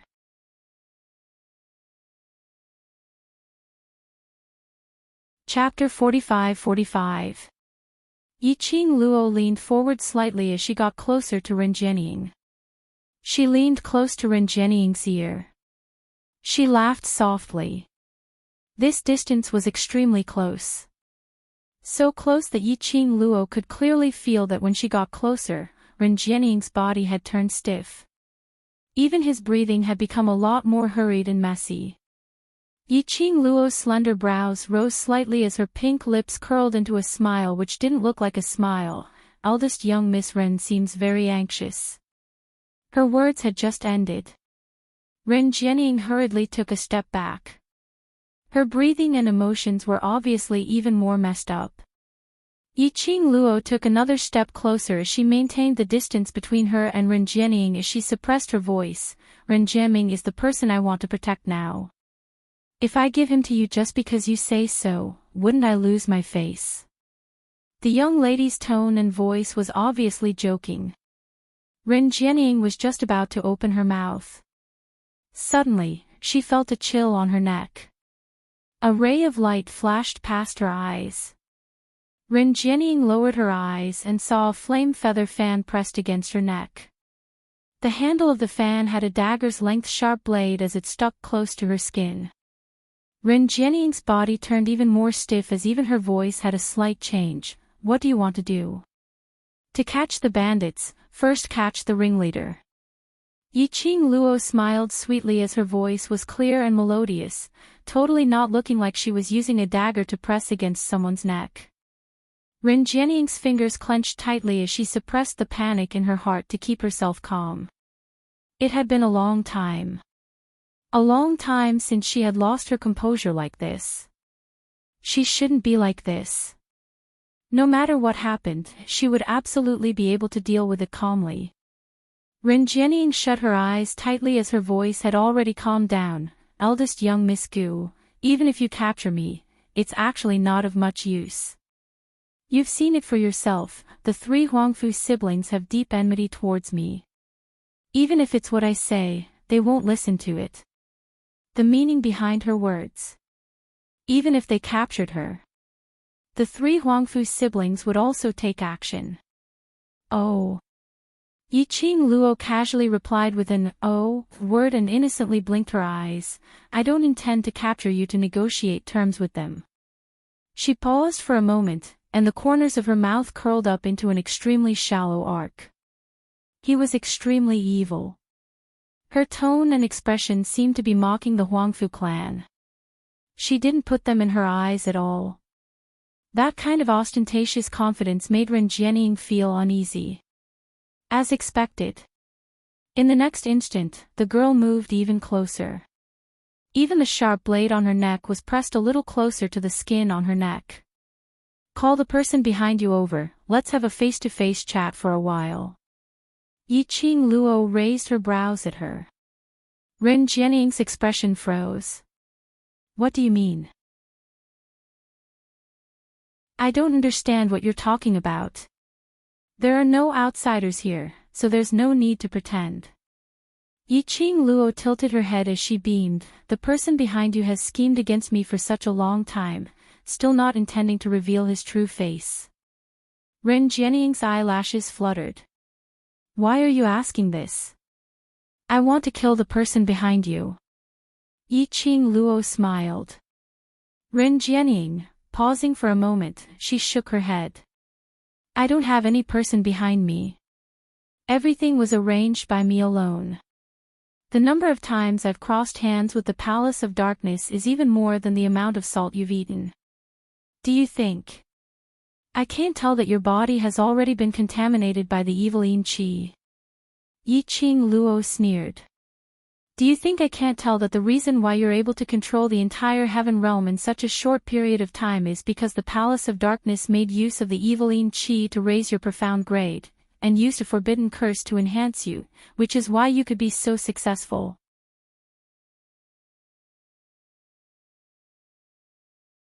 Chapter 45-46. Yiqing Luo's slender fingers lightly tapped on the sharp blade. Looking at the blood flowing out from the lady's neck, her lips curled. Eldest young Miss Ren, aren't you afraid that after you've lost your value, secluded darkness palace will directly swallow up everything that you've worked so hard for?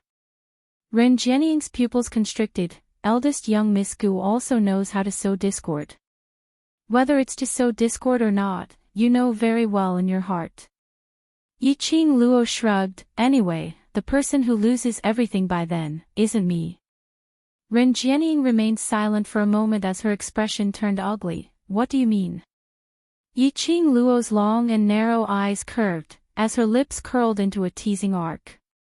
She slowly leaned closer to Ren Jianying. Her voice seemed to be bewitching, as it was suppressed to an extremely low tone.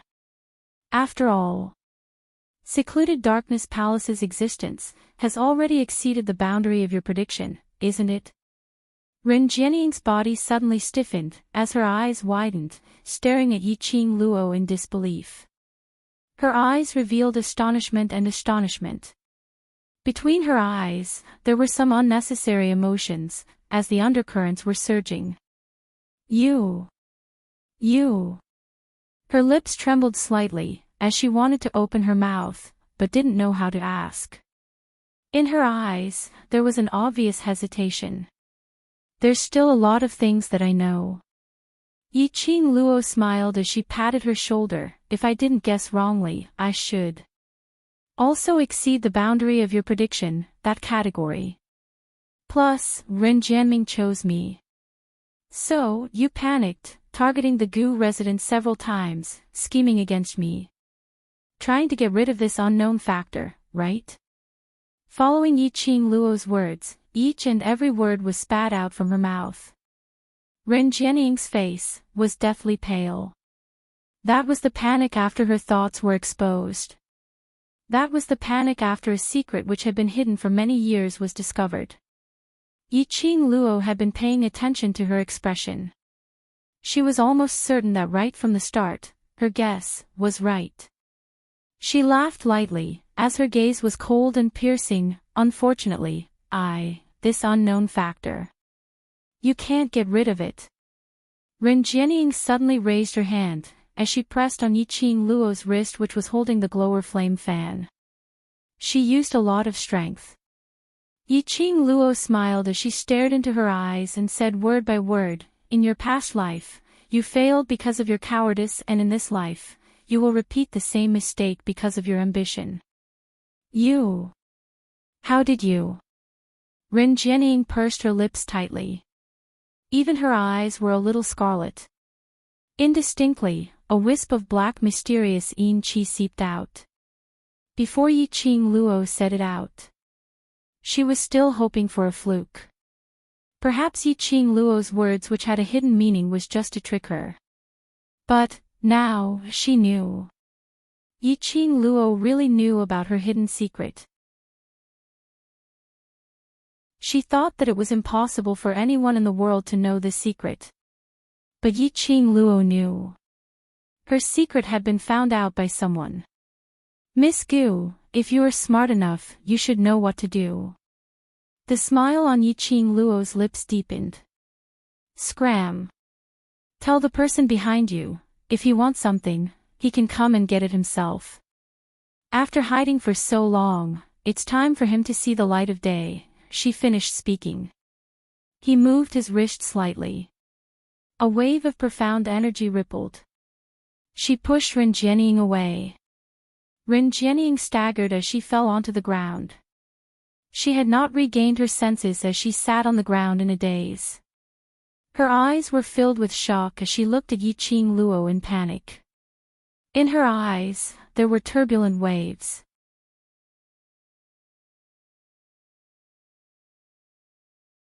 Chapter 45-47. Yiqing Luo turned around and walked towards Qiao Jin and Huangfu Xing's direction. She put her hands behind her back and walked slowly. The expression on his face was extremely calm. Let's go. She spoke to the two. Xiao Jin took a look at Ren Jianying, who had fallen onto the ground, and looked at Yi Qing Luo. Just like this? What else do you intend to do? Yi Qing Luo rolled her eyes at him. Kill Ren Jianying. Xiao Jin shrugged his shoulders. You can decide. I don't care. Yi Qing Luo walked straight ahead as she said, let Ren Jianying pass the message. An ambitious person like her, over at the secluded palace, will die sooner or later. Yushi Palace wouldn't let anyone with ulterior motives exist. Ren Jianying was obviously not a woman who would submit willingly. Now, the two sides were cooperating happily. That was because both sides could make use of each other. Ren Jianying, keeping him by her side was like keeping a ticking time bomb. The people from the Palace of Darkness would naturally not let Ren Jianying go. There was no need for her to kill Ren Jianying. After all, she was also Ren Jianming's sister. After all, Ren Jianming had taken care of old man Tsang's body for such a long time. Even if he didn't want to give face to the monk, he still had to give face to the Buddha. So, he would give Ren Jianying's life to the Palace of Darkness. Huangfu Xing lowered his eyes in guilt. I'm sorry. I acted on my own and made you come all the way here. I understand. Yi Qing Luo waved her hand. Those who are able to cooperate with the Palace of Darkness are jackals of the same tribe. The thing that the Palace of Darkness likes to play with the most is the human heart. The only person who can make you leave the Gu residence despite knowing that the situation is dangerous is Old Master Huangfu. In the entire Huangfu clan, these two cousins only cared about Huangfu Zhentian the most. Something that could elicit a reaction from both of them. It could only be Huangfu Zhentian. Huangfu Xing looked in Xiao Jin's direction and hesitated for a moment before saying, Xiao Jin seems to be, also, because of his mother. Mother? Yi Qing Luo looked at Xiao Jin. Yi Qing Luo had never asked about the relationship between Xiao Jin and the Huangfu family. She had never heard Xiao Jin mention anything about his mother. The Huangfu family didn't just use Old Master Huangfu as a bargaining chip, and even dragged Xiao Jin's mother. Looks like, this matter was a little complicated. Yi Qing Luo walked to Xiao Jin's side and placed her hand on Xiao Jin's shoulder. Tell me, what's your plan now? Yi Qing Luo's voice wasn't considered soft. Not far away, the three Huangfu brothers had ugly expressions on their faces. They looked at each other, then at Ren Jianying in unison. The reason why they were here was because of the god of war. It was all because he believed Ren Jianying's words. They were relying on Ren Jianying. But now, Ren Jianying, his face was ashen and pale.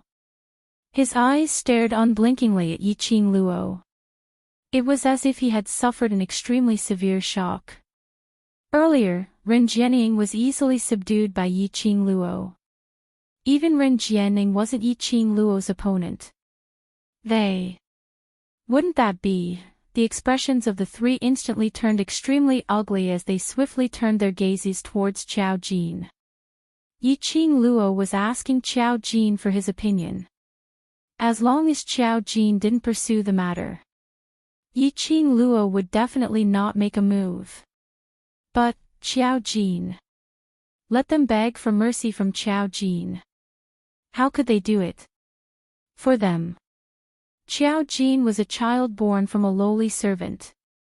What rights did he have to become their younger brother? And what rights did he have to become the future successor of the Huangfu family?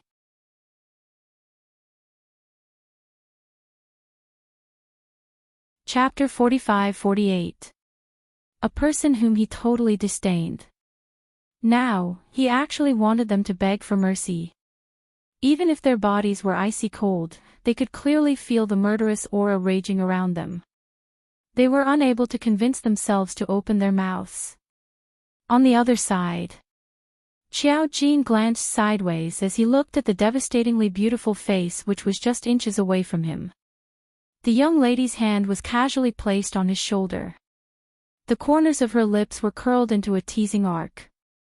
Apparently, she had intentionally raised her volume when she asked that question earlier, intentionally stirring up panic in the Huangfu family. Qiao Jin merely shot a glance and took a step back, widening the distance between him and Yiqing Luo. He raised his hand and patted his own shoulder as his deep eyes looked towards the horizon, at that huge nine-tailed fox who was standing in the sky. I still want to live a little longer, just say what you want, don't touch me. At the instant when Yiqing Luo's arm rested on his shoulder, Qiao Jin felt that his back was about to be pierced into a hornet's nest by some kind of emotion. The overlord was still by the side. Did Yiqing Luo want him to die? Yiqing Luo smiled as she waved her hand. At most he would use his eyes to stare at you, but he wouldn't dare to really do anything to you. Qiao Jin expressed that with just this glare, he could already feel death waving at him, all right? The two of them were still chatting as though there was no one else around. This was simply belittling the surrounding group of people into dregs. The three Huangfu siblings' expressions turned uglier by the minute. Finally unable to tolerate it any longer, Huangfu Fengyan's fingers clenched tightly as she stared at Yiqing Luo with a venomous gaze. Huangfu Jin, if you touch us, you should know the consequences. Qiao Jin and Yiqing Luo were talking. Their voices suddenly stopped. Their gazes turned towards Huangfu Fengyan. His ordinary face, under the piercingly cold eyes, actually appeared a bit strange and treacherous. Huangfu Fengyan was so shocked that her face turned pale, but she still forced herself to continue speaking. We can't touch old master, but we can still touch your mother. If you don't persuade Yiqing Luo, if anything happens to us, we will return it to your mother 100 times. You can try. Let's see how long the old man can protect your mother. As Huangfu Fengyan spat out the words one by one, the crowd was stunned. The air around Qiao Jin seemed to have condensed into frost. The emotions in the depths of his eyes were dark. Like a whirlpool, it was as if it wanted to devour everything. This was the first time Yiqing Luo saw Qiao Jin's emotions fluctuating so much. What are you staring at? Huangfu Jin, you are an inauspicious person, you are a bastard. You. Pa. Suddenly, a clear and resounding slap resounded. The sound of the slap was so crisp that it almost echoed throughout the entire space. Huangfu Fengyan, your mouth is so dirty. Do you want me to help you wash it? A woman wearing a blue dress appeared. The woman held a crescent-shaped scythe that shone with black light. Shao Yi, when Qiao Jin saw the person who had arrived, the icy cold expression on his face instantly dissipated. The people who came were Yan Shao Yi and Gu Zishi, who had followed behind Yiqing Luo and finally managed to catch up. Yan Shao Yi strode over to Qiao Jin's side, blocking him behind her. Following that, she stabbed the black scythe into the ground as she sneered at Huang Fengyan. If you dare to scold one more time, I'll cut off your tongue in minutes. That slap made half of Huang Fengyan's ears buzz. The scorching pain made her unable to open her mouth to speak. The moment she moved, it affected her muscles. It was so painful that it tore her heart apart.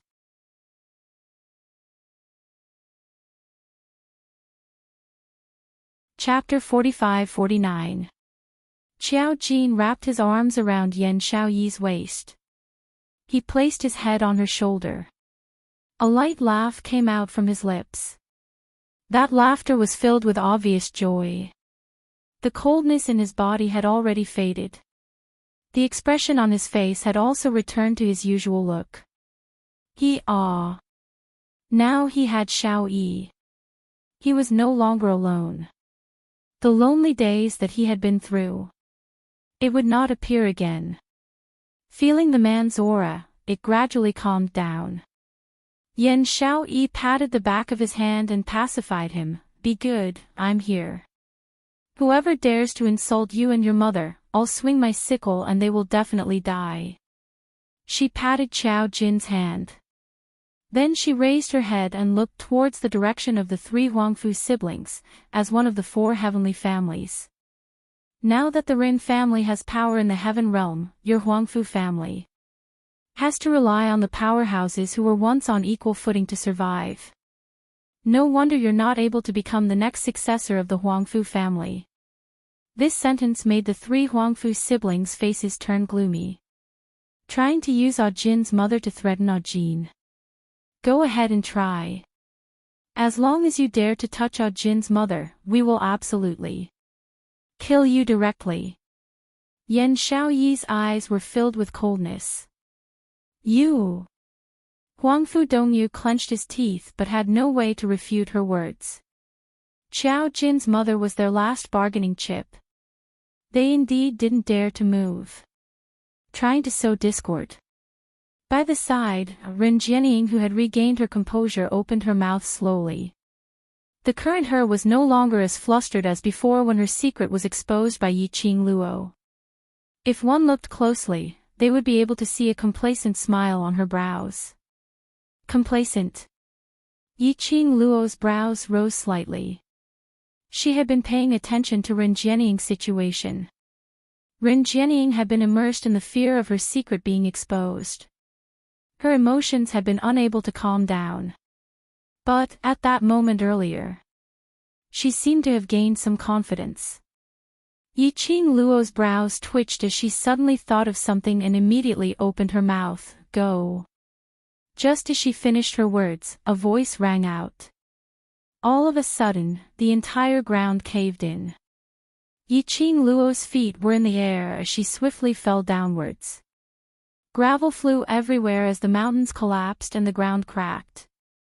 The next moment, her waist tightened. Her body was pulled into a warm embrace. Yiqing Luo hooked her arm around his neck. The man picked her up by the waist, and with a sudden leap, he landed on the ground. Ah Xian! Yiqing Luo's little head popped out from his arms. Where is this place? Dmo Xian put her down on the ground, but his other hand was still hugging her waist tightly. Array. Another formation. Yiqing Luo surveyed the surroundings. Earlier when I saw Ren Jianying's sudden confident look, I already guessed it. The palace of gloomy darkness had countless forbidden spells and spells. This was especially true for forbidden formations that defied the will of the heavens. Since Ren Jianying was working with the palace of gloomy darkness. Then, he used all sorts of methods to trick Huangfu Xing and Qiao Jin out of the Gu residence. He had already achieved his goal of luring her here. How could he not have prepared a foolproof plan? Moreover, this time, it was definitely not a small fight. Ren Jianying controlled the heavenly realm, which meant that the heavenly realm was already in the hands of the Dark Palace. The Palace of Gloomy Darkness had revealed her secret to the public. Apparently, they were anxious to get something from her. The mastermind behind the Palace of Gloomy Darkness finally couldn't take it anymore. Now, the place they were in was a stretch of empty space. It was a patch of gray, and they couldn't see the scene in front of them clearly.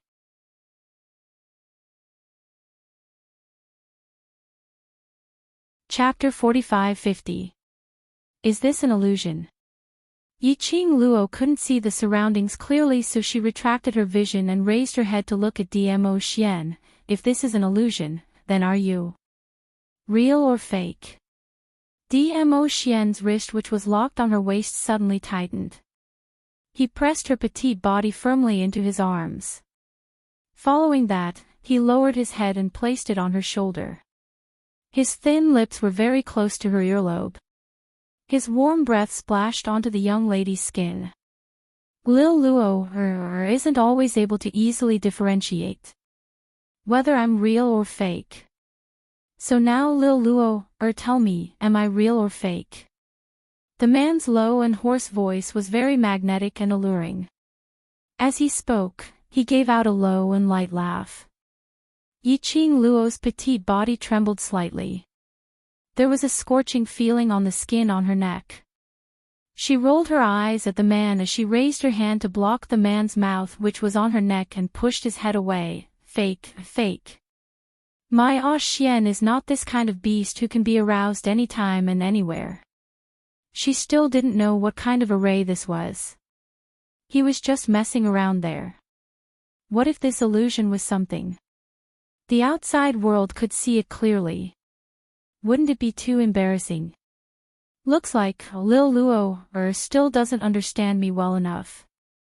Dmo Xian's thin lips rose slightly as his face was handsome and elegant. His hand slid upwards and held onto Yiqing Luo's little hand which was nudging his head, when facing Lil Luo. I'm a beast. Yiqing Luo. She admitted defeat. She slapped away Dmo Xian's messing around hand. Yiqing Luo walked forward and as she walked, she looked around. Stop fooling around, let's find out what this place is first.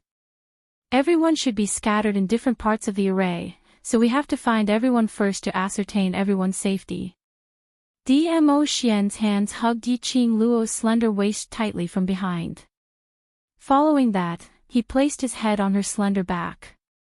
He sighed softly, I feel that I haven't been alone with you for a long time, I'm really not happy. Yiqing Luo halted her footsteps as she held onto the man's large palm and turned around. She raised her head, and her glistening eyes met Dmo Xian's eyes. Recently, there are indeed a lot of things. She knew what Dmo Xian was worried about. Ever since they arrived in the Earth domain, she had always been separated from Dmo Xian. It wasn't easy for them to meet. Then, they immediately separated due to other matters. Dmo Xian missed him. How could she not miss him as well? Yiqing Luo's arms encircled the man's waist and her voice softened. Everything will be settled soon, from now on. We will be together every day and never be separated again. Yiqing Luo buried her head in the man's arms. She did not notice that Dmo Xian's lips had slightly curled upwards because of her gentle words. Also, his pair of peach blossom eyes that were like a pool of spring water seemed to be faintly discernible as he glanced at a certain place in the sky. It seemed to be a provocation. It also seemed to be a warning. Then, his thin lips curled up again. He buried his head in the young girl's neck. I feel that this time is still very far away. How will Lil Luo comfort my lonely heart? It was rare to see her man acting coquettishly. Yiqing Luo's brows were overflowing with tenderness. She laughed softly. Her hands cupped the man's face as she slowly placed her pink lips on his and planted a kiss on his lips. All right, I'll make it up to you after we return, be good. Dmo Xian's large palm locked onto Yiqing Luo as he deepened the kiss. His peach blossom eyes were filled with smiles. End of this chapter.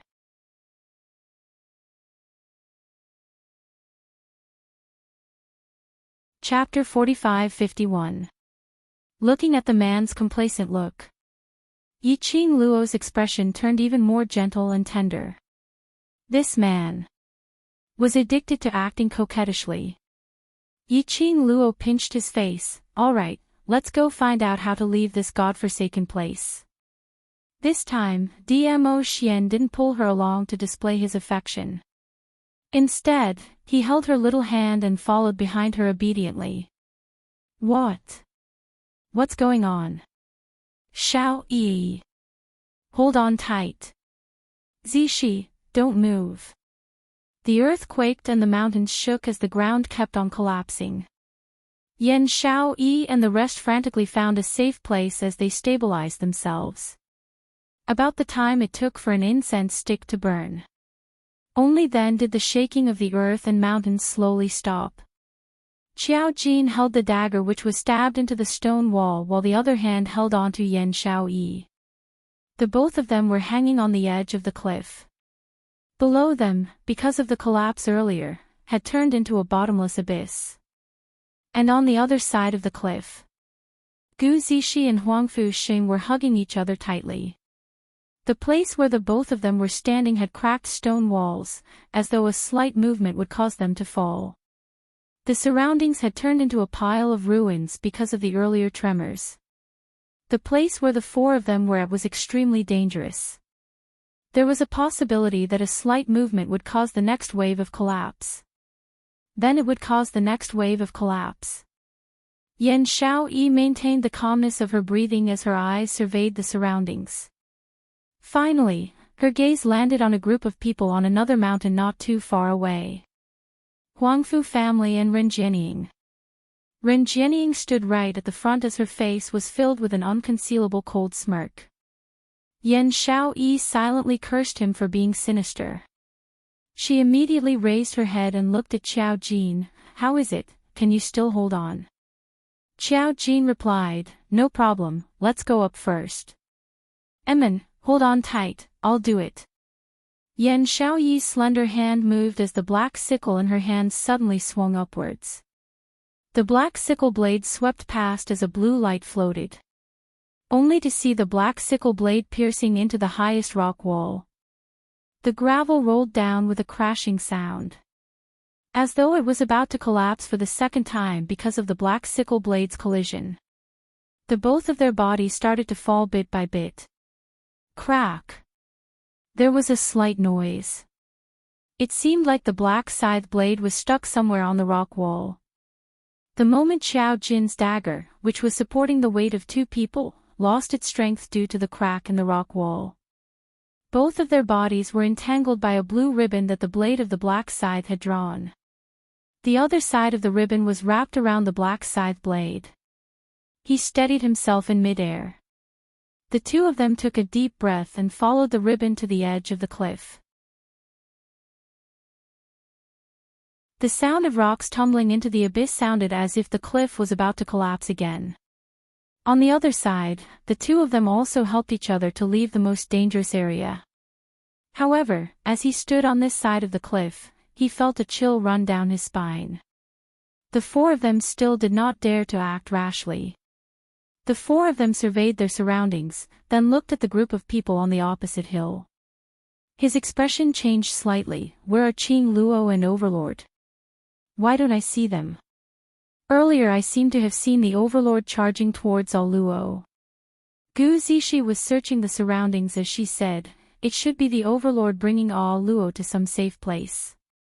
The Overlord has Little Nine, Qing Luo also has Chi Chi and the rest, so they should be fine." The few of them looked at the mountain top in front and immediately leapt up, heading towards the direction of Ren Jianying and the rest.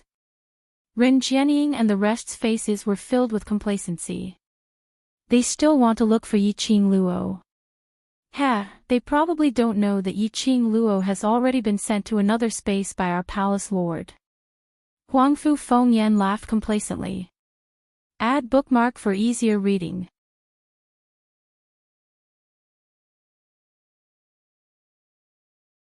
Chapter 45-52. Without Yi Qing Luo around, can they still survive? Huangfu Dongyu's lips curled into a sinister sneer. Huangfu Fengyan sneered, "Of course not. These few trash, in the lower realm like Nirvana realm, they might be experts, but this is heaven realm, they. Who do they think they are? We can finally kill those two eyesores, it's so satisfying." Huangfu Dongyu and Huangfu Fengyan exchanged glances as they smiled. "Don't be happy too early." Huangfu Qifei's gentle face turned gloomy as he said calmly, "Haven't you noticed, the Overlord has disappeared too?" After Huangfu Qifei's reminder, the two of them then reacted. Yi Qing Luo wasn't the only one who disappeared in the quake. There was also the Overlord. Huangfu Fengyan's complacent smile froze on her face. She clenched her fists tightly as she gritted her teeth in anger. That woman. What's so good about that woman? The Overlord is actually so protective of her. With the Overlord following her, even if it's that array, there's no way to kill that woman. That's right. Who said we're going to kill her? Ren Jianying sneered as she raised her chin, her half-squinted beautiful eyes flashed past a trace of ruthlessness. Even if the Overlord entered the array, as long as the Palace Lord isn't willing to let them out, there's no way they can leave that space. As she said that, she smiled as she looked towards a certain direction behind the crowd. There sat a tall figure dressed in a black robe, entirely shrouded in darkness. He held a bronze mirror in his hands. Both eyes were staring at the bronze mirror without blinking. Wisps of black aura constantly lingered around his body, rolling and surging. When Ren Jianying looked at that person, a pair of beautiful eyes revealed a faintly discernible charm. Her lips curled into a smile. Her condition was excellent, perfect. It made her exquisite and beautiful face look even more beautiful and dazzling. Anyone could see that. Ren Jianying was interested in him. However, the man who was stared at by such a beautiful lady with an inviting gaze full of tender feelings, didn't even raise his head, as his gaze was fixed on the bronze mirror. As if he had seen something. Under the black robe, the pair of sinister black eyes were instantly covered with frost. The cold air around his body also dispersed at this moment. Suddenly, he slammed the bronze mirror into the ground. His aura also followed suit and became filled with killing intent. For a moment, the atmosphere became extremely oppressive and strange. The three Huangfu siblings didn't dare to speak again. Ren Jianying hid the seductive look in her eyes and glanced at him and the bronze mirror that was pressed on the ground. If her memory served her right, the copper mirror in his hand was used to see what was happening inside the spell formation, which meant that he could directly see everything that Yiqing Luo and Dmo Xian had experienced after they entered the array. After the Palace Master of Gloomy Palace sent him into the formation and into another space, he held the bronze mirror and looked at the situation inside the formation. How could it suddenly? Why is he so angry? Did he see something in the bronze mirror? Why do I feel like this Palace Lord of Secluded Darkness Palace was extremely concerned about that young lady called Yiqing Luo? At the thought of this, a trace of unwillingness flashed across Ren Jianying's eyes. She was interested in the Palace Lord of Secluded Darkness Palace. Because she felt that in this world, only someone like the Palace Lord of Secluded Darkness Palace, someone with status and identity, was worthy of her. She was merely working together with the Palace Lord of Secluded Darkness Palace, tasting some benefits from the Palace Lord.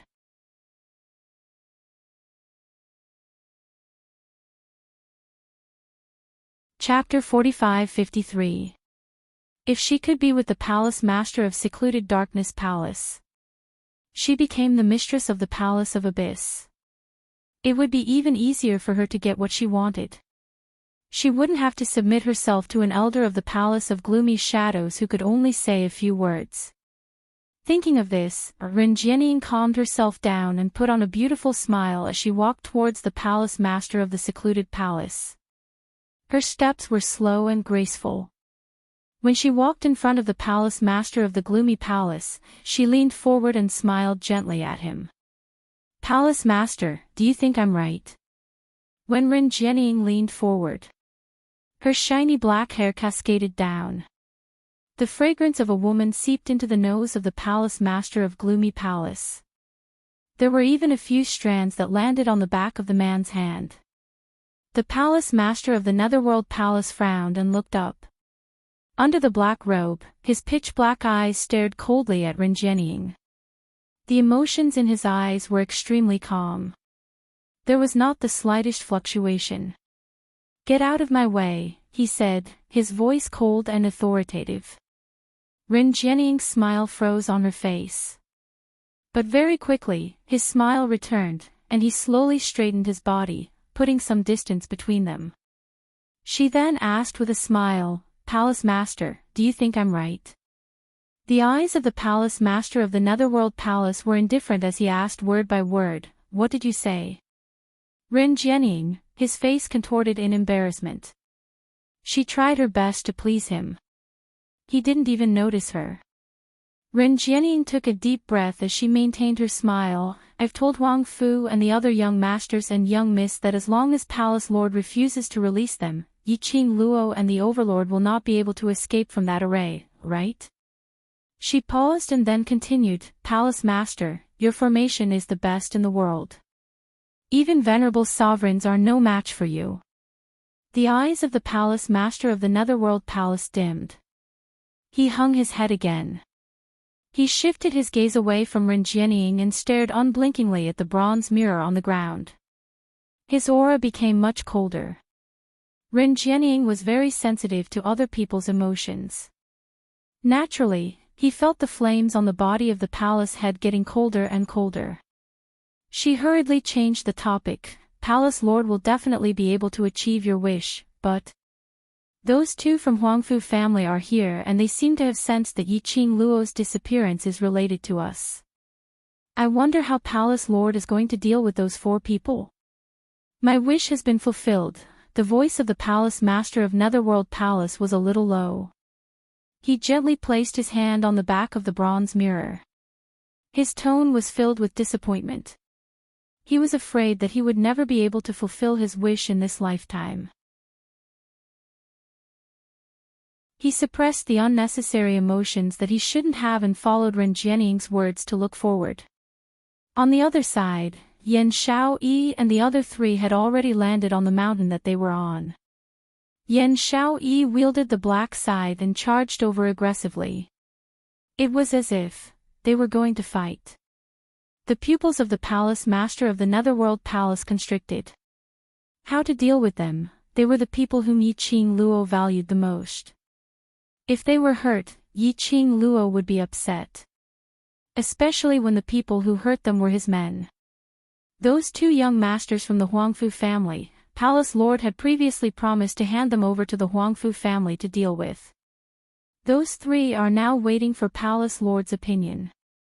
Ren Jianying sensed the hesitation in the Palace Master of the Netherworld Palace. She smiled and reminded gently, listen to Palace Lord's words. The Palace Master of the Netherworld Palace's eyes wavered even more.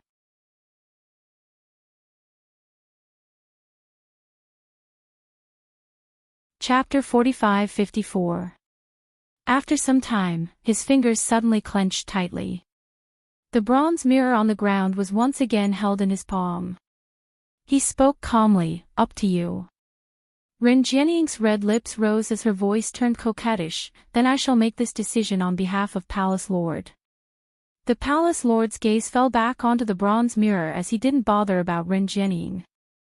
Ren Jianying, who didn't get any response, flashed past her eyes with a sliver of embarrassment and humiliation. But she didn't reveal any of it on her face. Instead she smiled and bowed towards him as she turned around and returned to the front of the 3 Huangfu siblings. Patriarch Ren, what were you talking about with that Palace Lord earlier?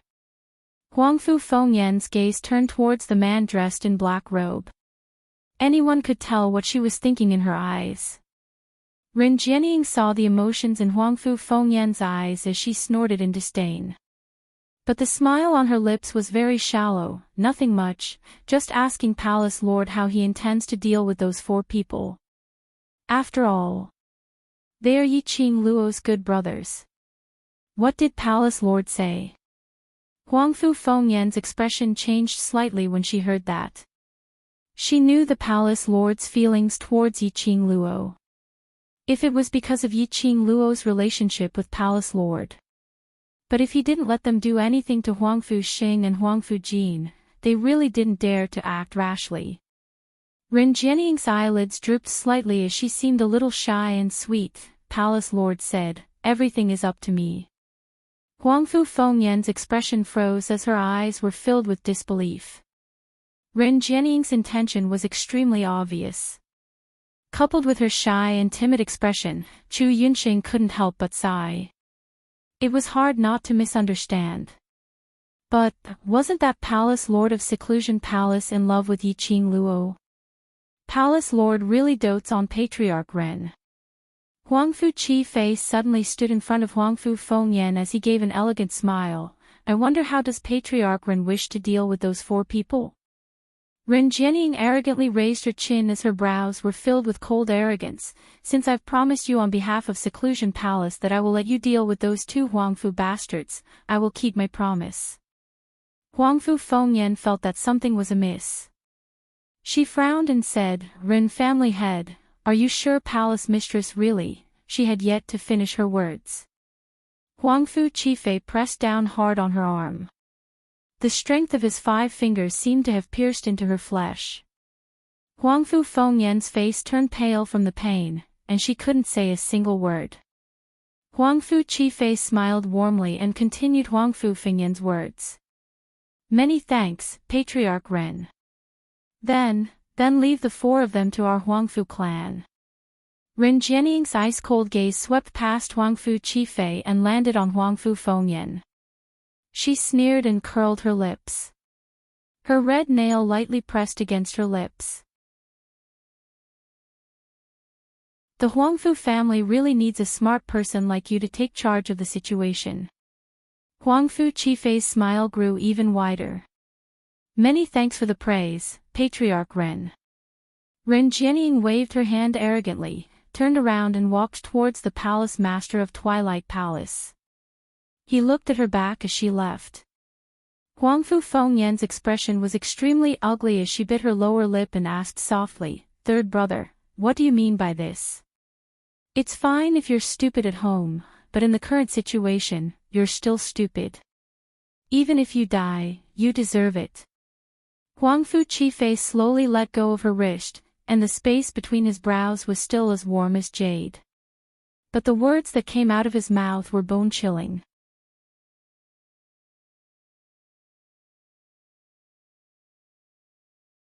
Chapter 45-55. Huangfu Fengyan took a deep breath. Third brother, I know that we need to borrow her strength, but she is only one of the 4 great Tian families, and our status is not lower than hers. Shut up. Huangfu Qifei snorted coldly. What you said was in the past. But now, there are no 4 great families, there is only a Ren family. Huangfu Fengyan stared at Huangfu Qifei in a daze. After a long time, she finally spoke with a hoarse voice. Third brother, do you want to fight big brother for the position of patriarch of the Huangfu clan? Rob. Huangfu Qifei smiled warmly, and there was faint warmth between his brows. Didn't big brother seize his current position from Huangfu Jin as well? Huangfu Fengyan widened her eyes in shock. Huangfu Qifei moved closer to her. Lifting his hand, he placed it on her shoulder and patted her gently. Since this position doesn't belong to Huangfu Jin, it can belong to big brother.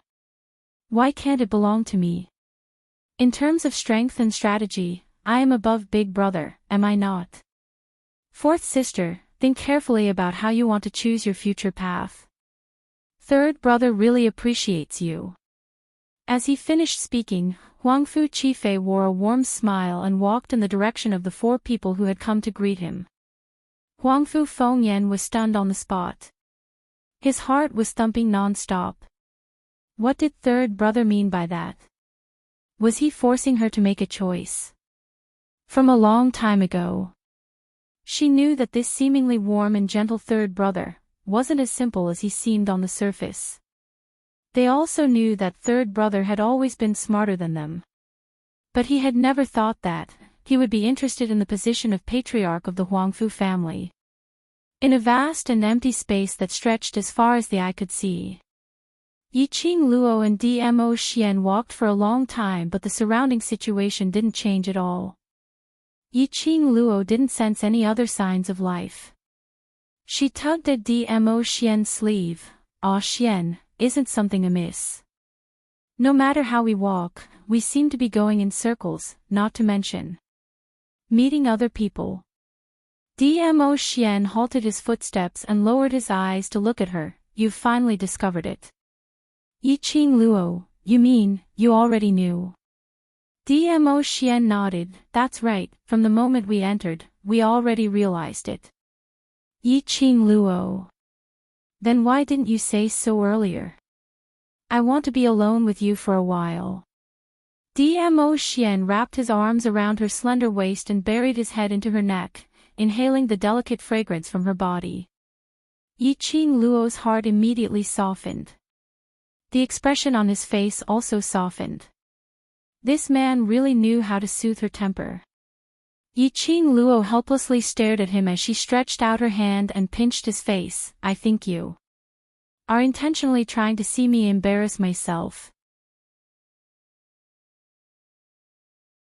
Dmo Xian's large palm clasped her little hand as he chuckled. I just want to look at you. Yiqing Luo. Flirt again. She put on a serious face and got down to business.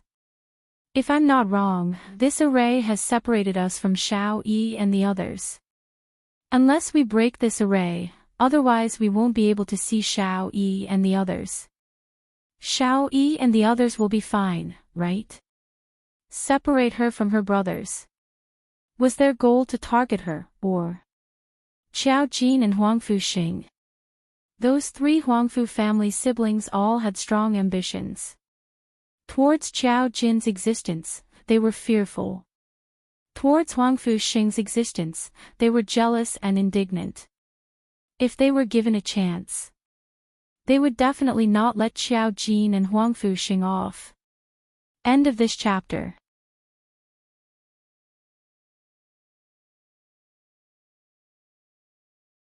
Chapter 45-56. You can rest assured. Dmo Xian raised his hand and smoothed out Yiqing Luo's creased brows. Don't belittle those brothers of yours. Yiqing Luo smiled as she pursed her lips. I've never belittled them, but the opponents aren't ordinary people. This was the Heaven Realm. They were the Huangfu clan and the Gloomy Palace. That Gloomy Palace had been jumping up and down for such a long time. It wasn't just her that couldn't handle it. Even the Emperor Palace had not been able to find out who the mastermind was until now. It was enough to show that the power behind the Dark Abyss Palace was far beyond her imagination. Don't forget, Qiao Jin is the acknowledged successor of the Huangfu clan. Dmo Xian pinched her nose. With the Huangfu family's golden pupils, his strength is not necessarily below yours. Yiqing Luo was slightly shocked. Dmo Xian rarely praised someone. To be praised by Dmo Xian, it meant that the other party was really strong. Who would have thought that Qiao Jin, as the successor of the Huangfu clan, would actually possess such formidable strength? He even pretended to be a pig to eat a tiger. If he had known earlier, he would have left most of the matters to Qiao Jin to settle. Hearing what Dmo Xian said, Yiqing Luo's heart finally heaved a sigh of relief. She clasped her hands together. The most important thing now is to find the eye of the formation, break out of it, and rush to their side as soon as possible. Pausing, she used a suspicious gaze to size Dmo Xian up and down. Don't tell me you know the method to break the array but refuse to tell me? In all honesty, I really don't know. Dmo Xian put on an innocent face and shook his head sincerely. Yiqing Luo stared at him suspiciously for quite a while. Scheme didn't find anything. She almost lost herself in his charms. Yiqing Luo retracted her gaze and pressed her hand on his elegant face. I'll trust you one more time, let's go look for the array eye. Dmo Xian laughed lowly. A warm breath sprayed onto her palm. They were like feathers, tickling her heart. Yiqing Luo moved her hand away and pressed her palm on his chest, rubbing it hard. She rubbed the itch in her palm onto his body. She glared at the man, warning him not to tease her again. Then, he turned his gaze to the surroundings. The Palace of Gloomy Shadows had specially separated her from Yan Xiao Yi and the rest. There must be a reason. He wanted to trap her in the formation. Or was he trying to achieve something through this formation? Upon closer inspection, in this empty space, the surroundings seemed illusory, but vaguely, there were strands of black aura lingering around. But the black gas, as it approached the two of them. However, he avoided the two of them and brushed past them. Originally, Yiqing Luo didn't pay much attention to those black chi fluctuations. However, she suddenly thought of something. He stared unblinkingly at the black aura floating in the air. As expected, he found that the black gas was floating in the same direction. Found it. Yiqing Luo held on to Dmo Xian's hand as they headed towards the direction where the black chi was floating. After a while, the scene in front of them was no longer empty. Instead, it was a bloody catastrophe. The sky was dyed red with blood. The field was littered with corpses. The war drums continued to beat. The two of them stood in the middle of the battle. The sudden scene caused Yiqing Luo to be in a daze.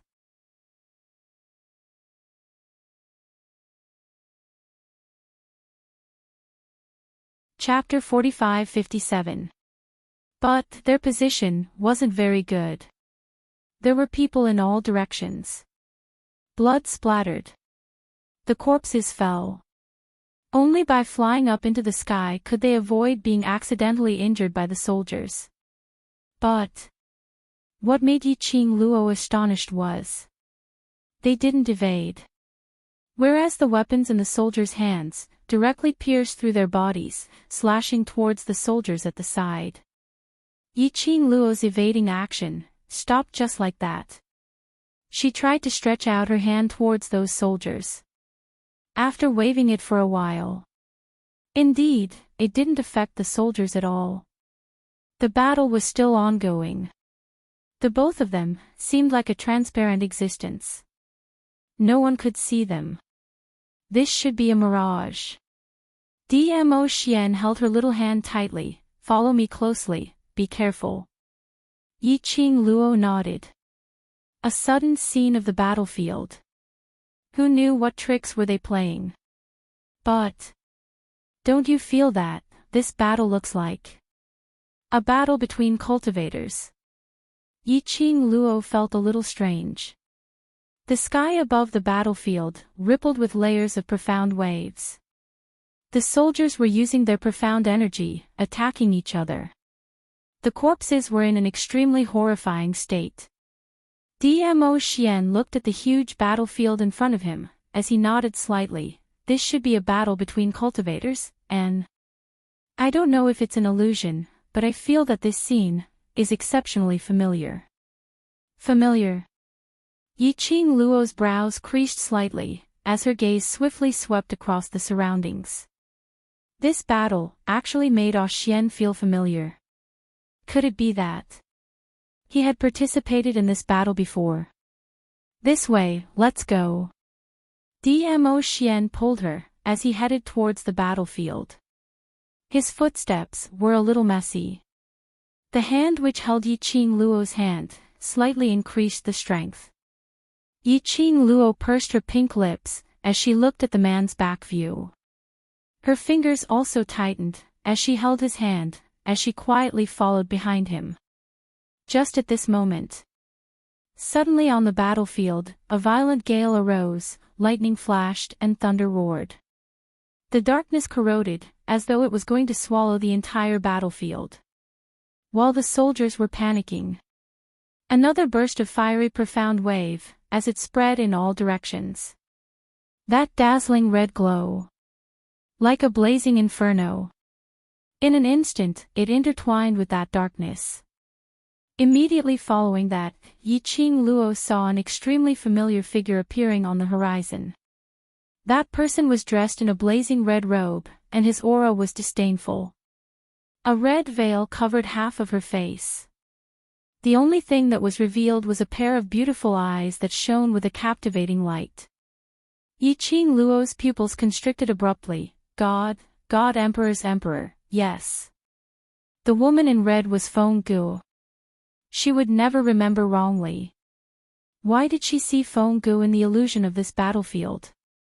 Hadn't she already left the barbaric Bloodbone King's memory space? Feng Gu continued to release dazzling profound light. It suppressed the wave after wave of darkness. The battle was quite exciting. Yiqing Luo was puzzled. He kept staring at Fenggu, sizing her up. She wanted to ask Dmo Xian. But she discovered that Dmo Xian's eyes were staring at Fenggu without blinking. His eyes were deep and dark, unable to see through his emotions. But Yiqing Luo could feel it. Dmo Xian's current mood was obviously not the same as usual. She thought about it. She still did not open her mouth to disturb Dmo Xian. The killing on the battlefield continued. Both sides fought for an unknown period of time. The scene in front of their eyes suddenly changed. That valiant-looking Fenggu who was still on the battlefield earlier, was now lying weakly on the bed. That face, which was extremely similar to Yiqing Luo, was deathly pale. There wasn't any spirit in his eyes.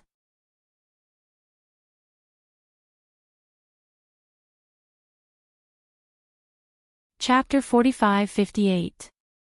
Yiqing Luo's heart felt as though it was pricked by a needle, with some faint stabbing pain. Her breathing quickened as she stared unblinkingly at the deathly pale face. Her throat felt as though it was being choked by something. That little hand which was grabbing onto Dmo Xian unknowingly increased its strength. The sovereign of the Divine Emperor, how could he become so weak?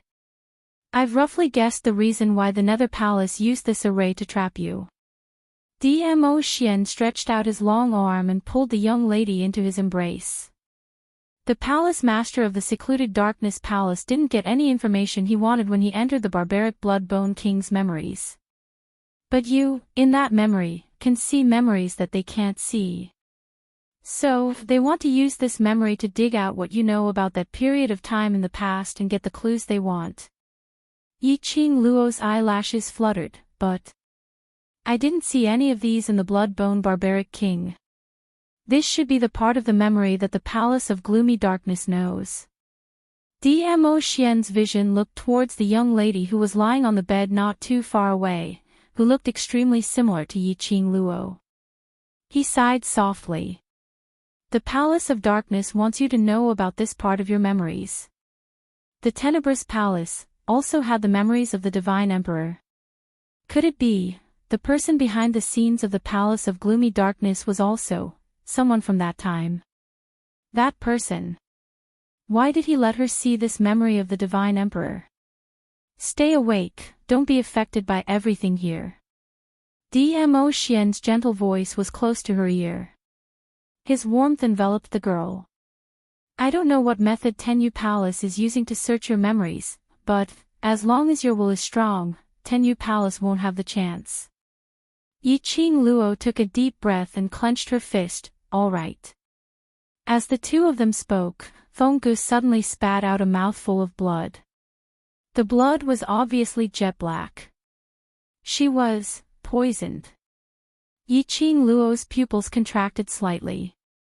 The sovereign of the Divine Emperor was poisoned. How did she get poisoned? Yiqing Luo's heart was in a mess and she was just about to step forward to check out what poison it was. He had yet to move. He saw an old woman in her 50s, holding a baby in her arms, walking over quickly.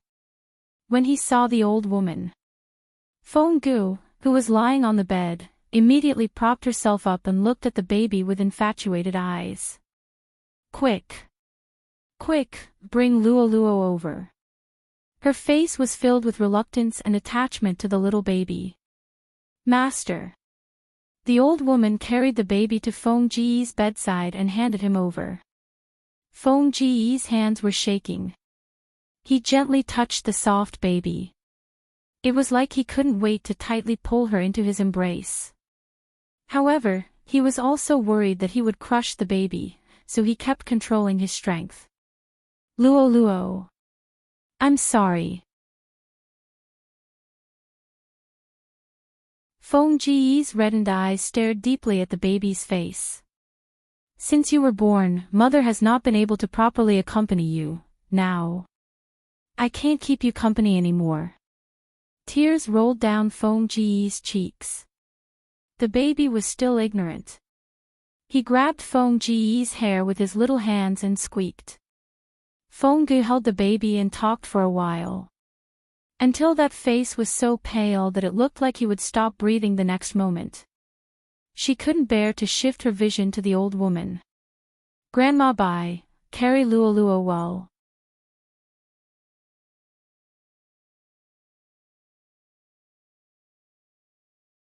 Chapter 45-59. The old lady carried the baby carefully as she looked at Phong-gu with heartache. God Emperor, Qing Luo is right here, this old servant will take good care of her. Take a rest first and when your body is better, you will be able to accompany Qing Luo. Phong-ji's gaze returned to the baby's face. Her eyes were burning as she stared greedily. As if she wanted to remember the baby's face in her heart. That kind of tenderness. That kind of reluctance. There's no time. Her voice was very hoarse, as if something was strangling her. Grandma Bai, you know. I don't have time. The old lady's eyes turned red. No, God Emperor. You will be fine. She placed the baby in her arms in front of Phong-gu and said in a choked and anxious voice, God Emperor, look here, this is your child. Don't tell me you can bear to leave her alone. Phong-ji's lips twitched. As if she wanted to laugh. But she couldn't muster up any strength. Can't bear to, how could I bear to? Her voice was so soft that it was mixed with the wind, making it sound unreal. But it's too late, there's no time. Phong-gu closed her eyes in pain. The tears overflowed from the corners of her eyes and slid down her cheeks. The old lady was almost choking with sobs. Phong-gu adjusted her breathing and let the old lady carry the baby, facing her face. She took a deep breath and closed her eyes again. Suddenly, her 5 fingers moved. Pierced into her heart. Blood blended with her blazing robe. The air seemed to be filled with a thick smell of blood. The old lady cried out involuntarily, God Emperor, what are you doing? The old lady panicked and wanted to put down the baby to stop Phong-ji's self-harm. But before she could move, Phong-ji's painful voice stopped her. Grandma Bai, don't move. The moment she spoke, her breathing became messy. It affected the wound on her chest and the pain was twitching. That originally pale face, at this moment, looked even paler. There was no trace of blood on it. This was not only the old lady choking with sobs. Even Qing Luo who was standing by the side couldn't stop her tears from flowing down along the corners of her eyes. Qing Luo was totally unable to control her own emotions. His heart ached to the extreme. Dmo Xian gently patted her back as his gentle lips kissed her hair, his actions soothing her gently. Finally, Phong-ji's hand slowly stretched out. On her palm. There was a sparkling paste with blood on it. It was shaped like a heart. It shone with the flowing light of profound waves. When the old woman saw the thing in Phong-ji's palm, her face immediately turned pale. Divine Emperor, what are you doing? This is your profound heart jade. In this world, there are only 2 divine phoenix profound heart jades. Phong-ji's voice was barely audible. It was hard for him to even make a sound. One is in Qing Luo's body and the other is mine. By Mama, I'm very clear about my own situation. I can't continue to accompany her. This is the only thing I can do, and also, something I must do. Phong-ji's voice was getting weaker and weaker. Even the sound of his breath was a little erratic. She flipped her palm. That blood-stained profound jade heart was surrounded by a profound wave. Endless profound waves, lingering around. Tightly, quickly, and orderly, they rushed into the baby's body. The dazzling profound light filled the entire room.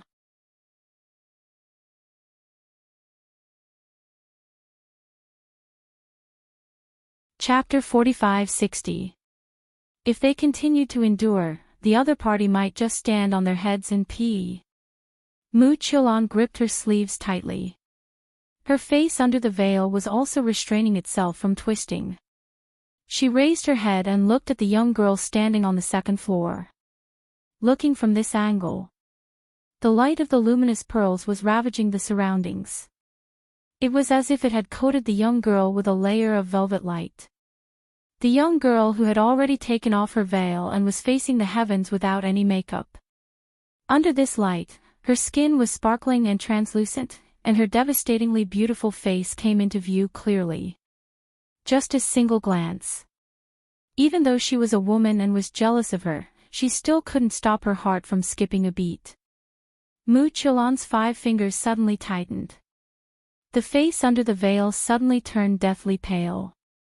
Imperial Madam, since the Overlord has personally acknowledged you, you shouldn't rely on the Overlord's trust in you to be so unscrupulous. Mu Qilan criticized her word by word. Since I've come to the auction, I'm a guest of the auction. Yet because of my relationship with the Overlord, you let this senior from the Underworld Palace chase me out of the auction.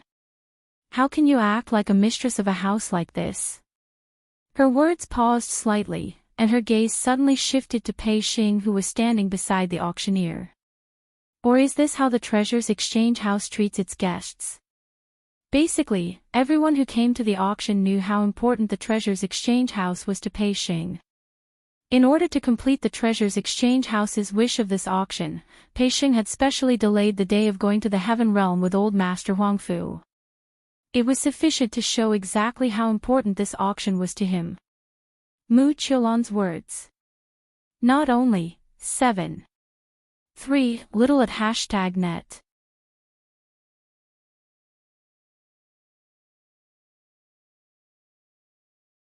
Chapter 45-61. Under Su Qingbing's worry and anxiety, she brought along the Blood Mercenaries group's elite mercenaries. The moment she struck, those killers could only wait to be captured. Yi Qingluo and Su Qingbing walked to the backyard. Bo Songyi was supporting Gu Zixi as they walked over. Group leader, Zixi is injured.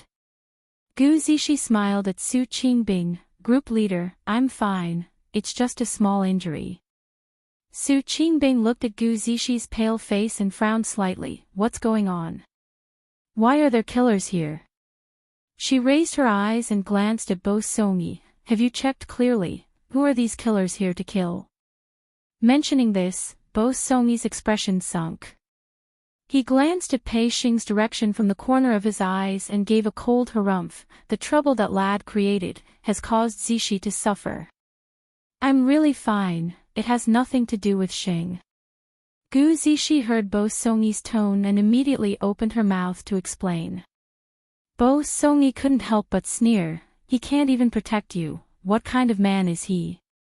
Gu Zixi bit her lower lip as a sliver of anger surfaced on her face. Bo Songyi. You. Before she could finish her words, she was interrupted by Su Qingbing. Xing. Not calling me brother anymore. Su Qingbing opened her mouth. It indeed suppressed the accusation that Gu Zixi was about to say. Gu Zixi's face blushed slightly as she slowly lowered her eyelids, looking a little shy. Not brother anymore. TSK.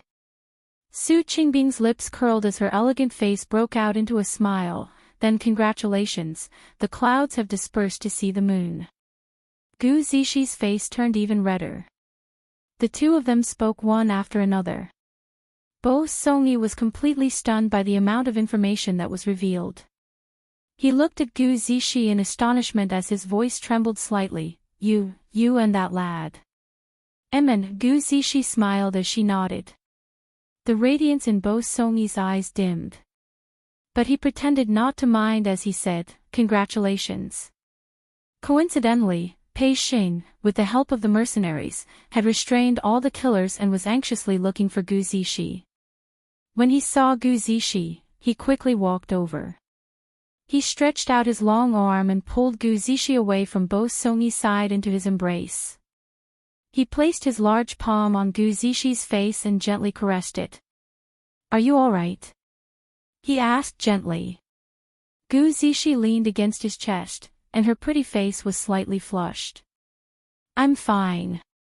When their eyes met, Yi Shiwen's expression changed. It was as if there was no room for anyone else. Bo Songyi looked at his empty wrist, then raised his head and looked at Gu Zishi, who was obviously happy and sweet. His hand, which was suspended in mid-air, clenched into a fist. Su Qingbing walked over and gently patted his shoulder. Then, he walked past Bo Songyi and walked into the courtyard. This melodramatic relationship drama made Yi Qing Luo smacked her lips non-stop. However, she did not intend to intervene in this melodramatic scene. She glanced at the two of them, and after confirming that they only had some superficial injuries, she followed Su Qingbing into the courtyard. When he passed by Pei Xing, she took out a medicine bottle and stuffed it into his hand. When he passed by Pei Xing, she took out a medicine bottle and stuffed it into his hand. In the courtyard, the mercenaries stood by the side. The killers knelt on the ground, and one by one, their masks were torn off, revealing their faces. The killers had apparently been injected with profound qi, and were rooted to the ground, unable to even commit suicide. The mercenaries stood neatly by the side. The killers were pressed onto the ground in a sorry state. This stark contrast. TSK, to let Blood Red's elite mercenaries come over to wrap things up. This was really a waste of God's resources. You're tuning into the LoveLore Library YouTube channel. We're so grateful for your support, and don't forget to subscribe to join us on this incredible journey through captivating stories. Your generosity through donations truly makes a world of difference, as it's the primary source of revenue that allows me to expand and enhance this channel for you. Thank you from the bottom of my heart for being a part of this adventure.